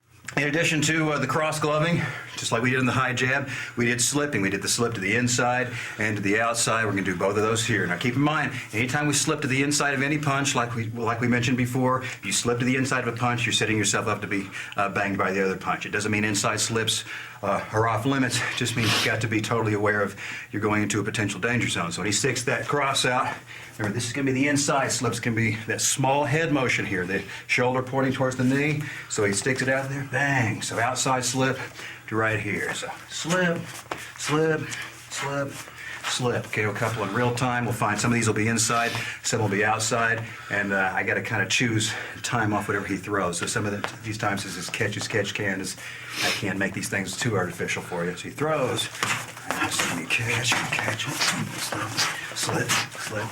You get the idea. Just take that head one head width apart. Well, one head width to get yourself out of the direction of the punch. And keep in mind, when you are slipping to the inside, like we said on the, I'll turn it this way. Whenever you slip to the inside, you've got to be prepared to muffle on the hand that could be striking you, or going to the inside to work the body immediately. You've got to go aggressive when you slip to the inside. Being aggressive when you slip to the outside is also a good idea, but not a necessity. You're just, because you're all the way out on the outside of the offending hand, and his next punch would have to cross across his own body. So you get a little bit more wiggle room whether you want to go offensive or just disengage at this point. In addition to the slips, we did the pulling or the rocking back. The jab, same thing can happen here, which remember, violating a rule by going back to that 50, going from 50-50 weight distribution back to about 80-90% of the rear leg and immediately snapping back into position. So he throws, the catch, pull. Now this, as we keep saying, since you do not want to defend by leaning away from punches, notice this is way far down on the list. Make sure you're going to return immediately so you can throw a punch back at the guy, return with a counter, but sometimes leaning does have its place, but keep in mind it's far down the list because it's not necessarily counter friendly. It doesn't have that 1-to-1 ratio like the slip did. If I slip to the outside, I'd be banging immediately. Pull means I got to leave and come back. 2 motions as opposed to the one we were just showing. What we also have, let's turn it this way again. We got we did the roll on the jab. We can do the same thing in the cross. Remember the roll, the hands change. This hand covers in the liver. And my rear hand can stay plastered here, or I can open up the palm and put it in front of the jaw. Again, if I would shut my mouth, I would have that chin down and looking up through my brow line. So when he throws that cross, I'm putting that shoulder right in front of the jaw. We've already talked about this. He's not aiming for the shoulder. I turn and put that shoulder in front of the target. So we're here, bam, bam, bam. Get the idea. Make sure I would explain why you were putting that hand over the liver. Real common follow-up whenever he throws this shot is to follow with a body hook or an uppercut. He could be, if he's throwing a hook to the head, because really, once you're in range for that cross, hooks are really nice follow-up. You can throw hooks, come right behind it with your crosses. You can throw your crosses, come right behind these with the hooks. You're not necessarily sure where the hook will be coming next, so that's why this hand is up high. We're going to be covering the high hook defenses in a moment, but let's say he freezes this out at the end. He throws the hook high, I'm ready for a cover. He throws the hook low, I've already got this hand in the way for the liver shot. So keep in mind we're doing some of these low hook covers. I'm not necessarily going to say we're going to drop down and use this. This is just an extra safety, knowing the likelihood of what can follow off of a high cross. In addition to, we just did the pulling and the rolling, you can also do just stepping back and away from it. Again, we can just drive off of that lead foot, the inside ball of the foot, and a big step back to totally get out of range of it. So we'll do a few. I might slip, catch, cuff these, and find one point where I can totally disengage and leave. So we're here, catch, lead hand, cuff, just gone, out of range, cuff, out. Notice where I'm using that in and out. I'm trying to leave, come right back to the fight. If I totally stay disengaged, you see what we've done here is I've left the center of the ring. I'm also making the camera bounce around and try and find where I'm at. But ring generalship means I'm not disengaged long enough to evade this punch for my defensive purposes, but I've got to come back and keep in mind the ground floor of all pugilism, all boxing, which is ring generalship. I need to be in the center. I need to get him moving back. The last couple of defenses I want to talk about with the cross are predicated on the idea that you know this guy's got a really strong shot from the rear hand. Most people do. That's why they loaded up their rear. I mean, if they're firing off the rear hand, they know it's their power shot. There's some people who got a fast jab, but they don't put much on it. But the cross, almost everyone wants to load up with it. But there's some people you can recognize. If you follow any sort of boxing in HB, you can tell there's some people who are just really, really deadly and effective with that rear hand shot. So you've got two other ways to go with this. These are kind of preemptive ideas. You've got circling away, which let's say we're up here. Look, Mitch is out of my weight class. He's a lot bigger man. So as hard as I may be able to hit with my cross, his means a whole lot more, even if he takes a little bit of the stink off this punch. So through the whole fight, I might decide I know the jab is good. This is a hell of a lot better. So I'm going to start circling away from this punch to begin with. So it doesn't necessarily mean every time he throws, I'm running away from him. I'm talking as soon as we start the match, I'm going to be circling the entire time to run away from his the strong gun. The entire time we're playing this. I'm doing the ring generalship. I'm going to hold the center, but I'm trying to make sure every time we're moving, all he's got is the jab, and I'm also making some people say, well, you're running into his lead hook. That's only if I'm running into him at a forward angle, then he can snap me with the hook. When I'm moving around, I'm making him constantly pivot, and he would have to replant, reposition to make a really strong hook. So Again, if I know this is a good, strong gun for him, it's going to be constantly us playing the game, with me moving around and away from the shot. Now, you've got an opportunity. This is totally counterintuitive, but it can work. It's called crowding. Again, if I know this is a strong gun, we've another preemptive strategy we just discussed about circling away the entire time. Totally counterintuitive if I know it's a strong gun. Notice where the punch is strongest. I'm going to hold this up, just let him hit the hand. Throw that cross, bang, again, again, again. Okay, I'm going to shorten it up. Same thing he's going to throw here, here. You hear the difference in that? So here, bang, bang. Now, so counterintuitive, but it does have its place, is to crowd this punch. If I stay out here and start circling in on the fight, shortening the distance, I'm not necessarily going to the end fight yet, but I'm constantly circling towards this rear hand. If I circle towards that rear hand and cut him off into that middle distance where he's got reduced power on it, that can take a lot of stink off the shot and allow me still to box this guy squared up to some degree. Now keep in mind, I'm showing this towards the end of this sequence. Now keep in mind, it's a little bit of a dangerous strategy, but it still can pay dividends if you understand how to time this right. So I'm not talking about walking directly into it. We're still talking about, we get underneath this overhead, we're still talking about a circling motion. We're just got this little dance, this little waltzing motion going around the entire time. I'm not running directly into it, but I'm making him turn, staying in this middle distance, trying to fight this mid-range fight, and make sure if I'm circling out here at the long portion of it, this is going to hurt. So I've got to circle coming slightly to the inside of this mid-range. So again, if you think about how that sounded when he threw at the long range, and then we go to this mid-range, let alone if we come to right about here. This is what we're talking about. So to get to that first circle, we might be moving around. He's throwing, bang. I might start muffling it and then start crowding towards that punch. Now keep in mind, circling away from running, when you're running away from that rear hand, it's a great strategy, but it is purely defensive strategy. You're circling away, you're still caught up in the boxing match. Nothing wrong with that. Crowding, a little bit riskier, but it allows you to stay in range and really start trading with someone who might have an overwhelming punch, more of an overwhelming punch, but you're really just cutting off their distance because you got to be advised. Keep in mind always that knockouts need room. Knockouts very seldom occur from these little short shots right here. An elbow or something might make that happen. The knockouts need about 16, 18 inches, a really good swinging one. That's why knockouts usually come at the end of a nice long combination where you've softened them up and really able to load up a Sunday punch. So here by crowding, we take away the Sunday punch from the get-go.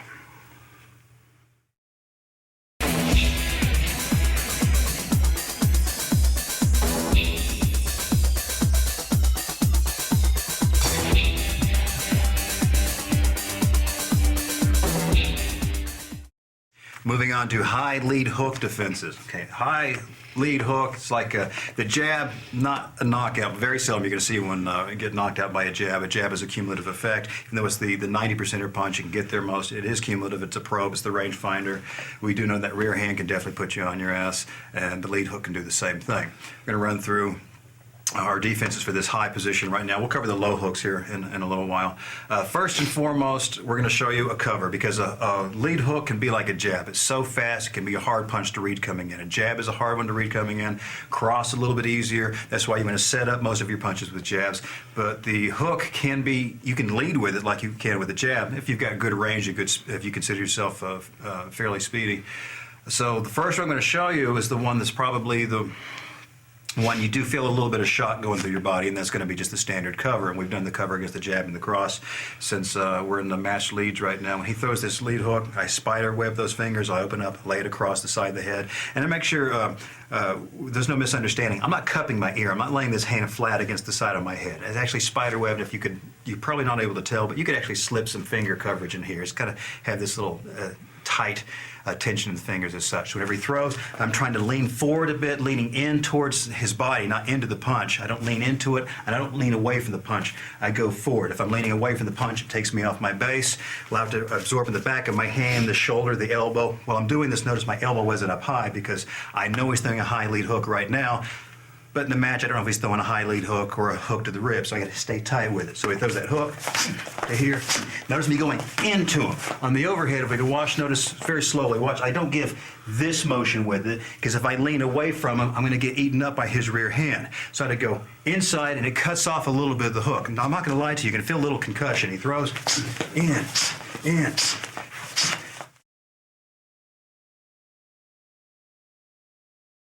Get the idea. Very similar to this, though, the standard cover is the forearm block.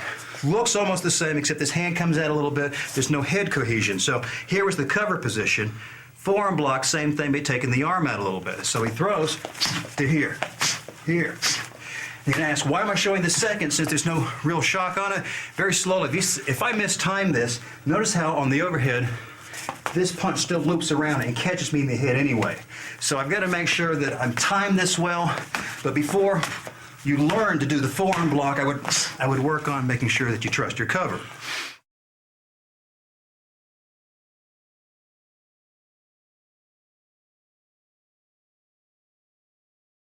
What we also have here is just a standard ducking position.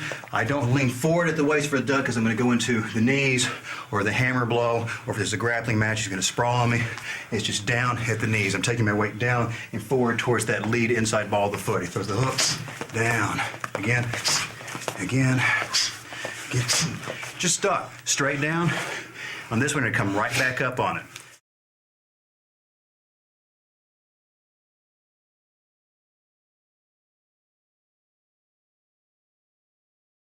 In addition to the duck, we've got the pull. We've done that in the jab and the cross, so it makes sense at this point just to bring yourself out of range, immediately snap back in, even though we're violating that don't lean away from punches rule.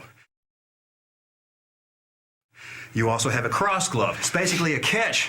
Your lead hand, when he throws the hook, there's going to be a slight pull from my body, and I slap into his punch. I'm just not standing here and providing him a target as a focus pad right now. He's looking to hit here, and I lean out and smack that punch. The reason I would want to put that stop hit on it, so I can get a control of that punch and return with my counter.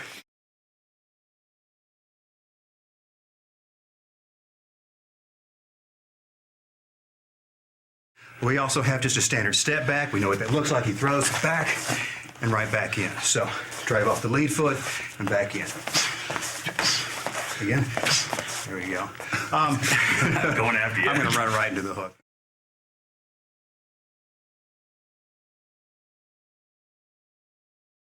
Last but not least, you can also circle outside or away from this lead hook. We've already talked about this with the cross. We circled away from the cross, or we crowded the cross. And the way you know this punch is strong, if I circle into it, and we're in a good square position, if I start circling here, adds a lot more stink on the punch. Obviously, if I start circling away from a guy with a good lead hook, I'm taking a lot off of this. Keep in mind, it's very important how I circle. Get a look at that overhead. If I'm circling away from it and staying in this outside range, we know we're also at that full power of the cross range. So I've got to circle and crowd at the same time. So while I'm circling slightly, always cutting the angle to the inside. So I take some power off of this.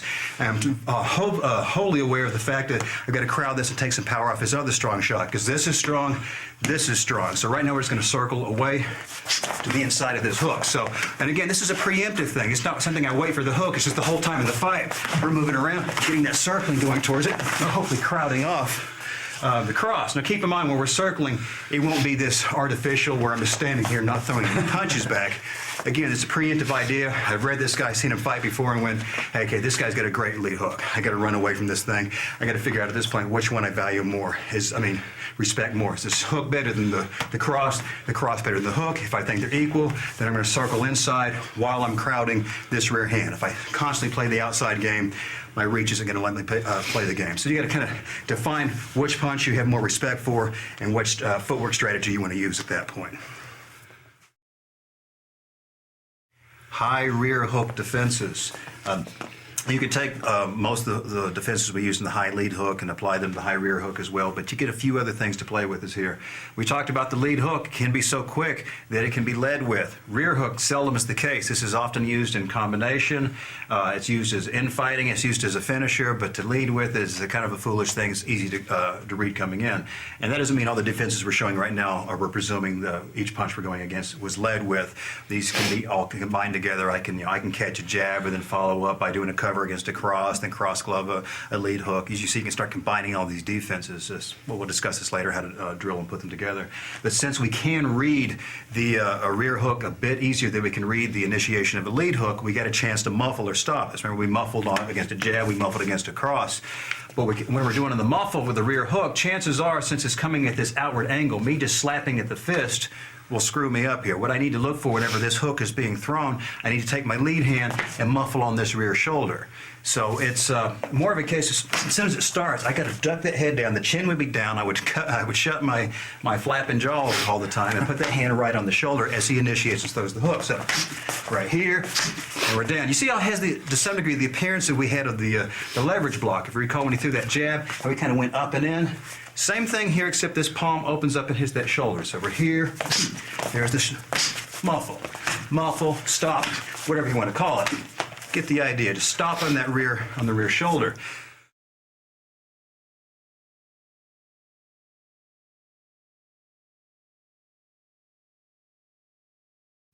If you trust your aim, you're one of these pinpoint practitioners, or sometimes just by chance, it's not really a variation in technique so much as just if your arm comes out slightly to the outside of the shoulder, you can also muffle on the bicep. Again, I'm using the exact same palm. I'm not doing a C hand or anything along these lines, so the same thing could be done using a standard boxing glove with the thumb attached. As the hook is coming around, instead of catching him here in the shoulder, right here in the bicep. And again, we're just slowly subdividing where this hand is going. That's all there is to it. Probably stay at this angle momentarily. He throws right in the bicep.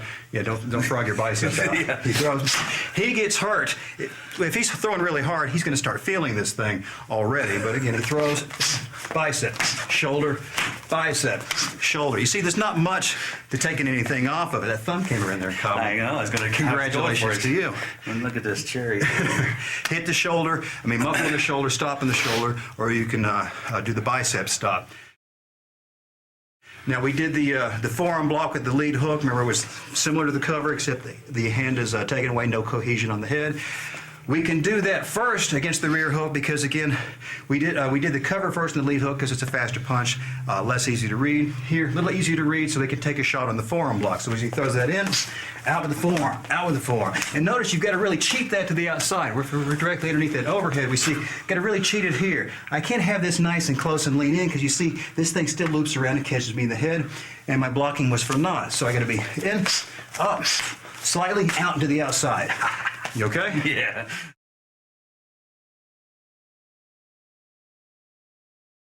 You can also cover against the rear hook by bringing those hands in. Put the fingers, kind of spider them, steeple them on the side of your head, and allow the blow to be absorbed on the hand, the forearm, the upper arm. But remember, you got to lean in towards the man, towards the chest to cut off his punching room.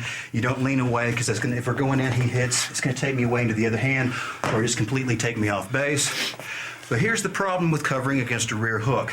We know that punches coming from the rear side of the body got more wind-up time, and there's going to be a lot more stink on these punches. It's more of a Sunday punch, so even on the cover, you're going to feel a bigger concussion. I told you you're going to feel a shock off that lead hook cover. You're going to feel it even more so here, so you're going to be even more scrupulous about going in towards him. Now, I'm not going to get there, but I'm thinking about my forehead being drawn towards his breastbone whenever he throws the hook. So he throws. I get the cover in there, and that one I got lucky. It goes all the way around the back of the head. You want the cover to be a safety, and you're hoping it misses you completely. But if it does hit, you at least got some shock in there. But trust me, if I stay here and he throws that rear hook, bang, that rocks me. But if he throws and I go slightly into it, less of a rock. So again, he throws, I go in, cover and in. Let's go ahead and turn this around. I got my cover away from the camera now. Oh, bad me. Here we go. He throws, inside, in. Probably would have helped if I was standing in boxing position. So my hand down here looking for my coins in the pocket. Cover.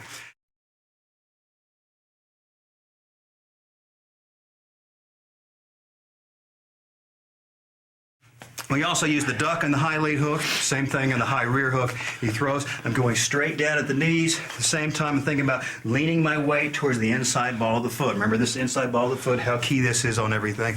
So he throws, we're here, right here, and back out. Again. Get the idea. Just duck directly under this sort of thing. Remember, it's got to be in this crouching position, not folding forward at the waist, eating up all these other offensive tools that this guy would now have available. Those knees, the sprawls, the hammers, the down elbows, the chanceries if you're into straight submission wrestling. We can also just do the standard step back. We know is driving up the lead foot and back. That was almost a non-swear word. Good. He throws. And again, it's going to be easy to read. It makes it look like it's so set up, which it is. I know he's going to throw this, but since it's coming from the rear, such an easy punch to see happen. Straight back and out. But again, I got to come back, use ring generalship, and get back to the center.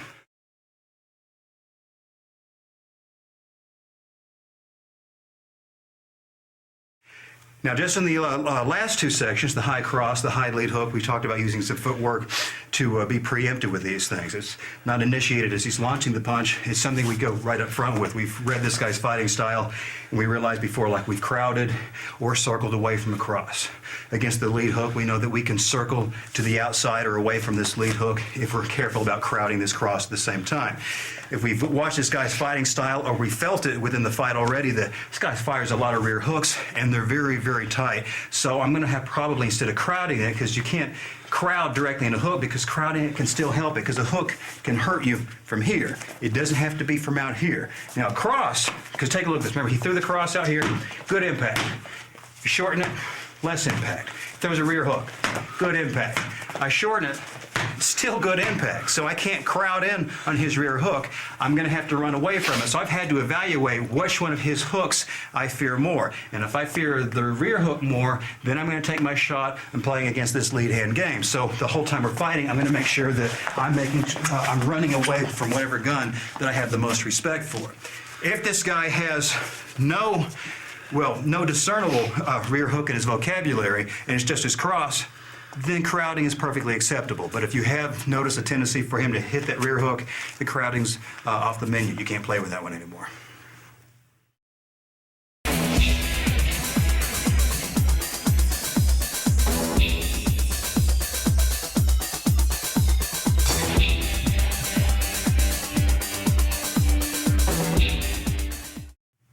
Let's play with some uppercut defenses now. Remember, we already talked about the uppercut, at least as I advise you to throw them, where you're looking for the liver, and if he's leaning in to where it's slightly back, they can seek and find the chin. Now, you might find some schools of thought that will tell you can subdivide and go, yeah, the liver on the uppercut, this time look for the chin.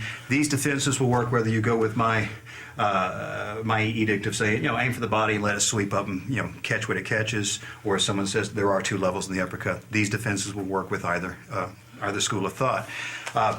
The defense is going to show you will work with either the lead hook or the rear hook. We'll flip around. We'll show them both here in a moment. On the first one, if you're just staying nice and covered, and keep in mind in uppercuts, we are talking about an infight. If we're throwing uppercuts from out here, then it's just silly. Please just take the DVD out. You're in the wrong place. You've got to be on the inside for the uppercut. And don't get me wrong. If you used to throw them on the outside, and this makes sense to you, you start learning to throw them on the inside, leave the DVD in. But if you still throw them on the outside after this, take it out. Move on. Okay, now with the lead uppercut, since we know it's going to be an inside fight, we know we can't throw it from here because we just see if I'm right towards the camera, if I'm throwing something, if we're facing this way, we can see that it's too far away to hit anything from the camera. Just look at this, all this territory open to kill. No good. We got to be as tight inside, this sort of thing. So whenever the uppercut is thrown, we got more of a bone shield. With the shoulder, the chin is down, there's less opportunity to be hit. So it's a tight, it's an inside tool. So that's all there is to it. Now the first defense, since we know it's an inside tool, we move from the long stance to the short stance. We're in a cage. We build this cage with the forearms. When he throws that lead uppercut, it's just a forearm at this point. I just turn slightly and put this forearm in front of it. And keep in mind when he throws, give me a few uppercuts. Notice whenever I'm putting this forearm in front of it, it's done with the body turn. So what I'm doing is I'm not putting this in front of it with this awkward position because this just opens up his short ribs. When he drops his hand down, I don't know if he's throwing a lead hook low or if he's throwing an uppercut. So if I kind of cheat this to here, and he turns this around and starts sneaking around catching me in the short ribs, I'm going to cry a little bit, particularly in both sides of the body. I've banged the ribs up too many times. But if I'm turning the body with it, take a look at what happens here. If I turn the body and he throws that uppercut, bang, it's blocked out. If you turn out he was really throwing a low lead hook and I turn the body with it, I'm still blocked out. So it's always going to be turn.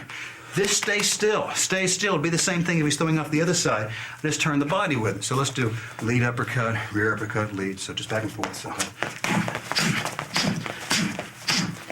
you get the idea. Just standard forearm blocking, turn the entire body with it. You're not going to stand there and be a punching bag with this guy, except for the three-minute rounds you're going to do with this drill initially. But keep in mind, turn the body with it. Do not move your elbows. It's all going to be done from pivoting on the waist. In addition to the forearm blocks, you also have glove blocks. This, to some degree, is like catching, but you're catching in an uppercut. it presumes that you've got a little bit of good reading time on this uppercut coming in. So if we're in tight, and since the uppercut has a tendency by a lot of people to have this nice sweeping motion to it, I've got a shot to read it, and if usually I don't need to use it unless I'm leaning forward. But as it's coming up and I read it, I'm going to put this hand on top of it and smack down. So my lead hand versus his lead hand. So over here, slap, hit. It's possible to catch it this side. He throws the lead again here.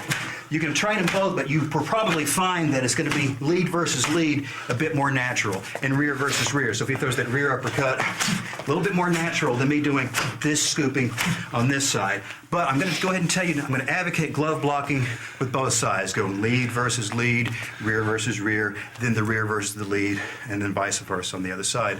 Make sure you have a good vocabulary. You feel fairly comfortable with that defense on that inside tight quarters.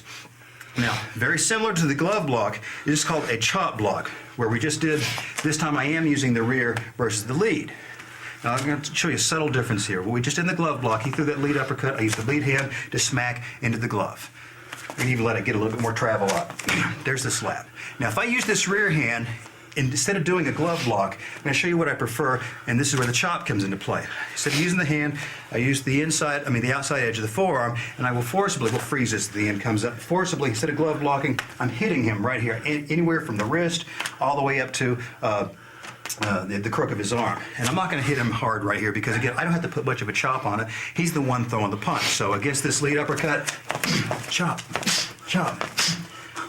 Again, you can see it could be the go ahead, throw, glove blocking, forearm blocking, chopping. You see, it doesn't call for much energy for me to make this work. If we turn it to the other side, when he throws his rear uppercut, chopping with the lead arm, he throws. Now, you notice what will not work. I told you you can cross glove with either hand, even though I told you which hand I prefer you to work with, but you will only chop glove on this mirror side. So my rear, this arm will chop this arm will chop this arm, and we will never cross these up. Because here's what we get. If he throws this rear uppercut, and I decide to chop from this side, this is open. He's got to follow up with this rear hand. Well, his lead hand, the other hand, he's got to punch and counter revolution. He's going to punch in combination. It makes no sense for me to travel and turn and cross my entire body to chop downward. No sense whatsoever. Whereas opposed, whenever he throws this lead one, that's an easy motion for me to make because you see, once you chop down, look at this, we've loaded ours up, and we turn that directly back into an uppercut. Back around, dance back and forth.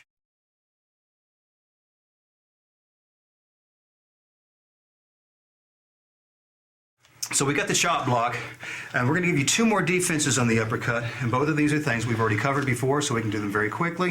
You're going to have the pull, and then you got the step back. So whenever we're in tight and he throws the lead uppercut, I do it to that 50%. I go from 50-50 weight distribution back to about the 80%, back into play. So it's here, right back in. It doesn't matter whether it's lead uppercut or rear uppercut. Doesn't matter. Thing is, I lean out just quickly enough for this punch to pass me by. I come back into play. And last but not least, with the step back, this means I got inside on the infight, or he forced the infight, and I realized, hell, this is not where I want to be. It is time to leave the fight, dig in with the inside ball of the foot, and get out of there. So we're in tight. We let him do lead uppercut, rear uppercut on the forearm blocks. Then I'm going to leave you behind. So it's just gone. So we'll do it again, same way. Just get out of there. And again, you've decided that the infight is just not what you're wanting to play at that particular time. Again, these will work, even though I told you you're only one level in uppercut, and it sometimes will travel up. Some people will say, that's an uppercut, that's an uppercut. I'm telling you, this one long motion is. All these defenses will work, no matter which school of thought you pick. But choose those and work those well. But keep in mind which hands you need to use in glove blocking and which hands you need to use on the chop blocking. Don't confuse those. It's very important. You leave yourself open if you can start kind of crossing wires there.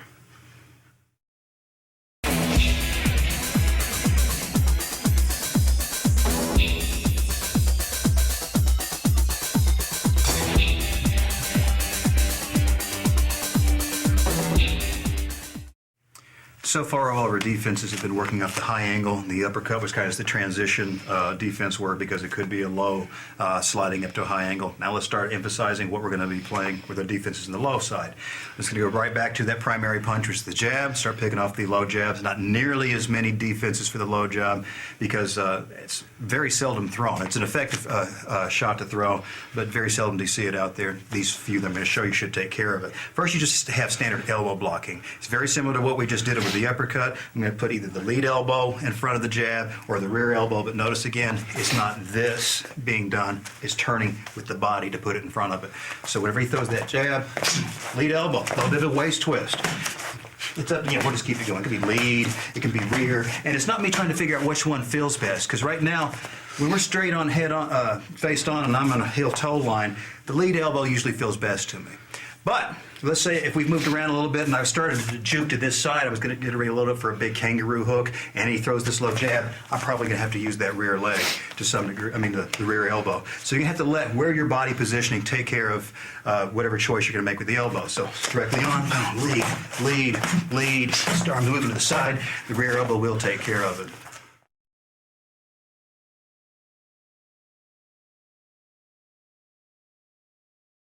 You can also just forearm block with it, but this is keep in mind, when we're saying a block, it usually means we're having to use two hands at once, and that's violating one of the rules, which we said never block with two hands, but we always say we're going to violate principles occasionally. Here, this is purely defensive work. There's not immediate counters that come out of it. When you recognize this low jab is coming in, we're just going to cover up, frame up. We see where we've already been covering the liver before with lead hand across the liver. The other hand drops in the way as well, just kind of a quick double cover. So he throws. You should already see, if we freeze this at the end, he throws a stick, freeze at the end. This opens up the jawline, so you got to make sure the chin is down, and I've really pulled this shoulder up. It's very similar to the shoulder roll. It's going to be a little hard to stay nice as covered because I'm having to put both hands down here. It has its place, because lots of times whenever it's easy to read that low jab coming in, and whenever you're going to get that double cover going on, bang, probably you're going to have to step back out, because if you decided that you had to use both hands and employ both hands into your defense, you probably don't have a counter coming to your mind immediately. You're going to have to start dancing around, not really dancing, but using your footwork to maneuver around, get some ring generalship, get your wits back about you, and then you can go back to work. Now we'll talk about scooping with the punch. You can lead scoop and you can rear scoop, and a scoop is nothing more than taking your hands from your nice long range stance or your cage stance, you're in close stance, and you're going to pretend that your elbows are in a little ball and socket joint. I'm not taking my arm out and away. This stays where it is. The hand comes down and just scoops the punch to the outside. We see the elbow really relatively stays in the same position. Same thing, I've used this rear hand, nice little scoop. Notice this is wrong, moving to the outside. This is the small motion is correct. And it doesn't take much, because the punch, if it's being thrown directly at you, you're going to catch it right here. And a small diverting it out of his path, they'll take care of it. So the lead scooping as he's throwing, slight scoop to the outside. If I scoop at the rear, notice I re-squared my stance a little bit, comes a little bit to the inside, like we did whenever I was choosing to use the lead elbow block or the rear elbow block. And once you start playing your three-minute rounds with this, you start feeling which one feels like the appropriate one to use. You're going to find, for me at least, I go, yeah, if I'm squared on, the lead hand feels better about the elbow and this hand. But we start moving around a little bit, that rear hand starts coming into play a little bit more.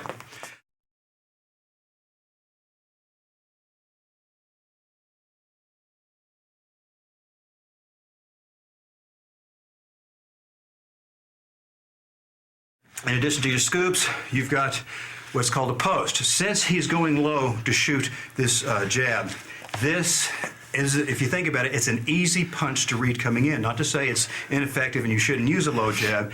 Highly advocate them, but you got to think about, if he just stands here and throws a standard high jab, it's harder for me to read, because he's just doing a little bit of a weight transfer forward to that inner ball of the foot, and then a little bit of a hip and waist twist for this punch to come in. So yeah, there's some tells that can be there, but for him to throw the low jab, go ahead and throw. All of this guy's 260 is moving around. I get to watch the entire body descend, and you start going, oh, this guy's getting ready to do something. So I have a chance to do a post here. That's kind of where I take the lead hand. Remember, we've been doing muffling and stopping on the shoulders and on the hands and the biceps. I'm going to take my hand, put it right on the top of this guy's head, as if I'm just slapping into his head, and I'm moving my hips out and away. We'll do it nice and slow, a couple of times, a couple of for real. So, but as he punches, notice I fade the hips, nice and slow. I fade the hips, and I post. Go ahead and stay down here for me. Fade the hips, put the hands right here, and put this hand on it right here. They can stop up the punch. Even if he's got reach on me, if I stay here, I'm going to get hit, but this takes a little bit out of it. Now, when you're drilling this, the three-minute rounds will feel like very long 3-minute rounds. Trust me on this. Can I do about 2 or 3 minutes? Oh, yeah. Okay, he's throwing them. There you go. It doesn't look like much, but once you play with that, your spine is lined up when you're throwing this punch correctly, and that's a big shock all the way down your vertebrae when you get posted on top of the head that way. It's a very useful stop. I'll use the elbow blocks when we're in tight and this guy's very fast. When you start feeling playful, realize you've got the upper hand on how this guy plays the game. I'd use the stop because it's punishing to him just for him to even think about throwing the shot against you. Yeah, it's a tweak. The last but not least on this low jab is just a step back. We already know how to do that, so just 2 in a row. Away, come in, and away. Just get yourself directly out of range. Again, he's dropping 260 pounds down. It's going to be much easier punch to see. He's telegraphing it because he has to move his entire body weight. We just decide to leave the fight, spring back in with the counter, or use the footwork and take command of the center of the ring again. Let's take a look at the defenses against the low cross. And this is going to be short but sweet because we're just giving you lots of mirror images of what we did in the low jab, minus a few, so this should blow by pretty quickly. We got the elbow blocks. I can use the lead elbow or the rear elbow depending on where I am in my stance, as we discussed before. And again, it's turning with the body, not putting the elbow in front of us. So he throws, lead elbow, there you go. Rear elbow takes care of it. Elbow blocking.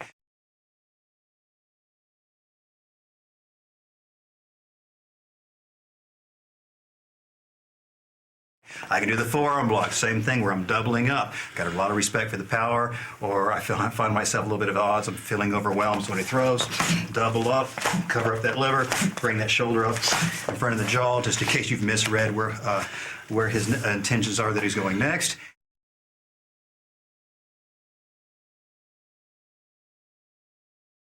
Then you've got the scooping, lead scooping and rear scooping. He throws, lead hand scoops it, rear hand can scoop it as well, and it all is predicated again where you are in your stance with which particular shot you're going to use.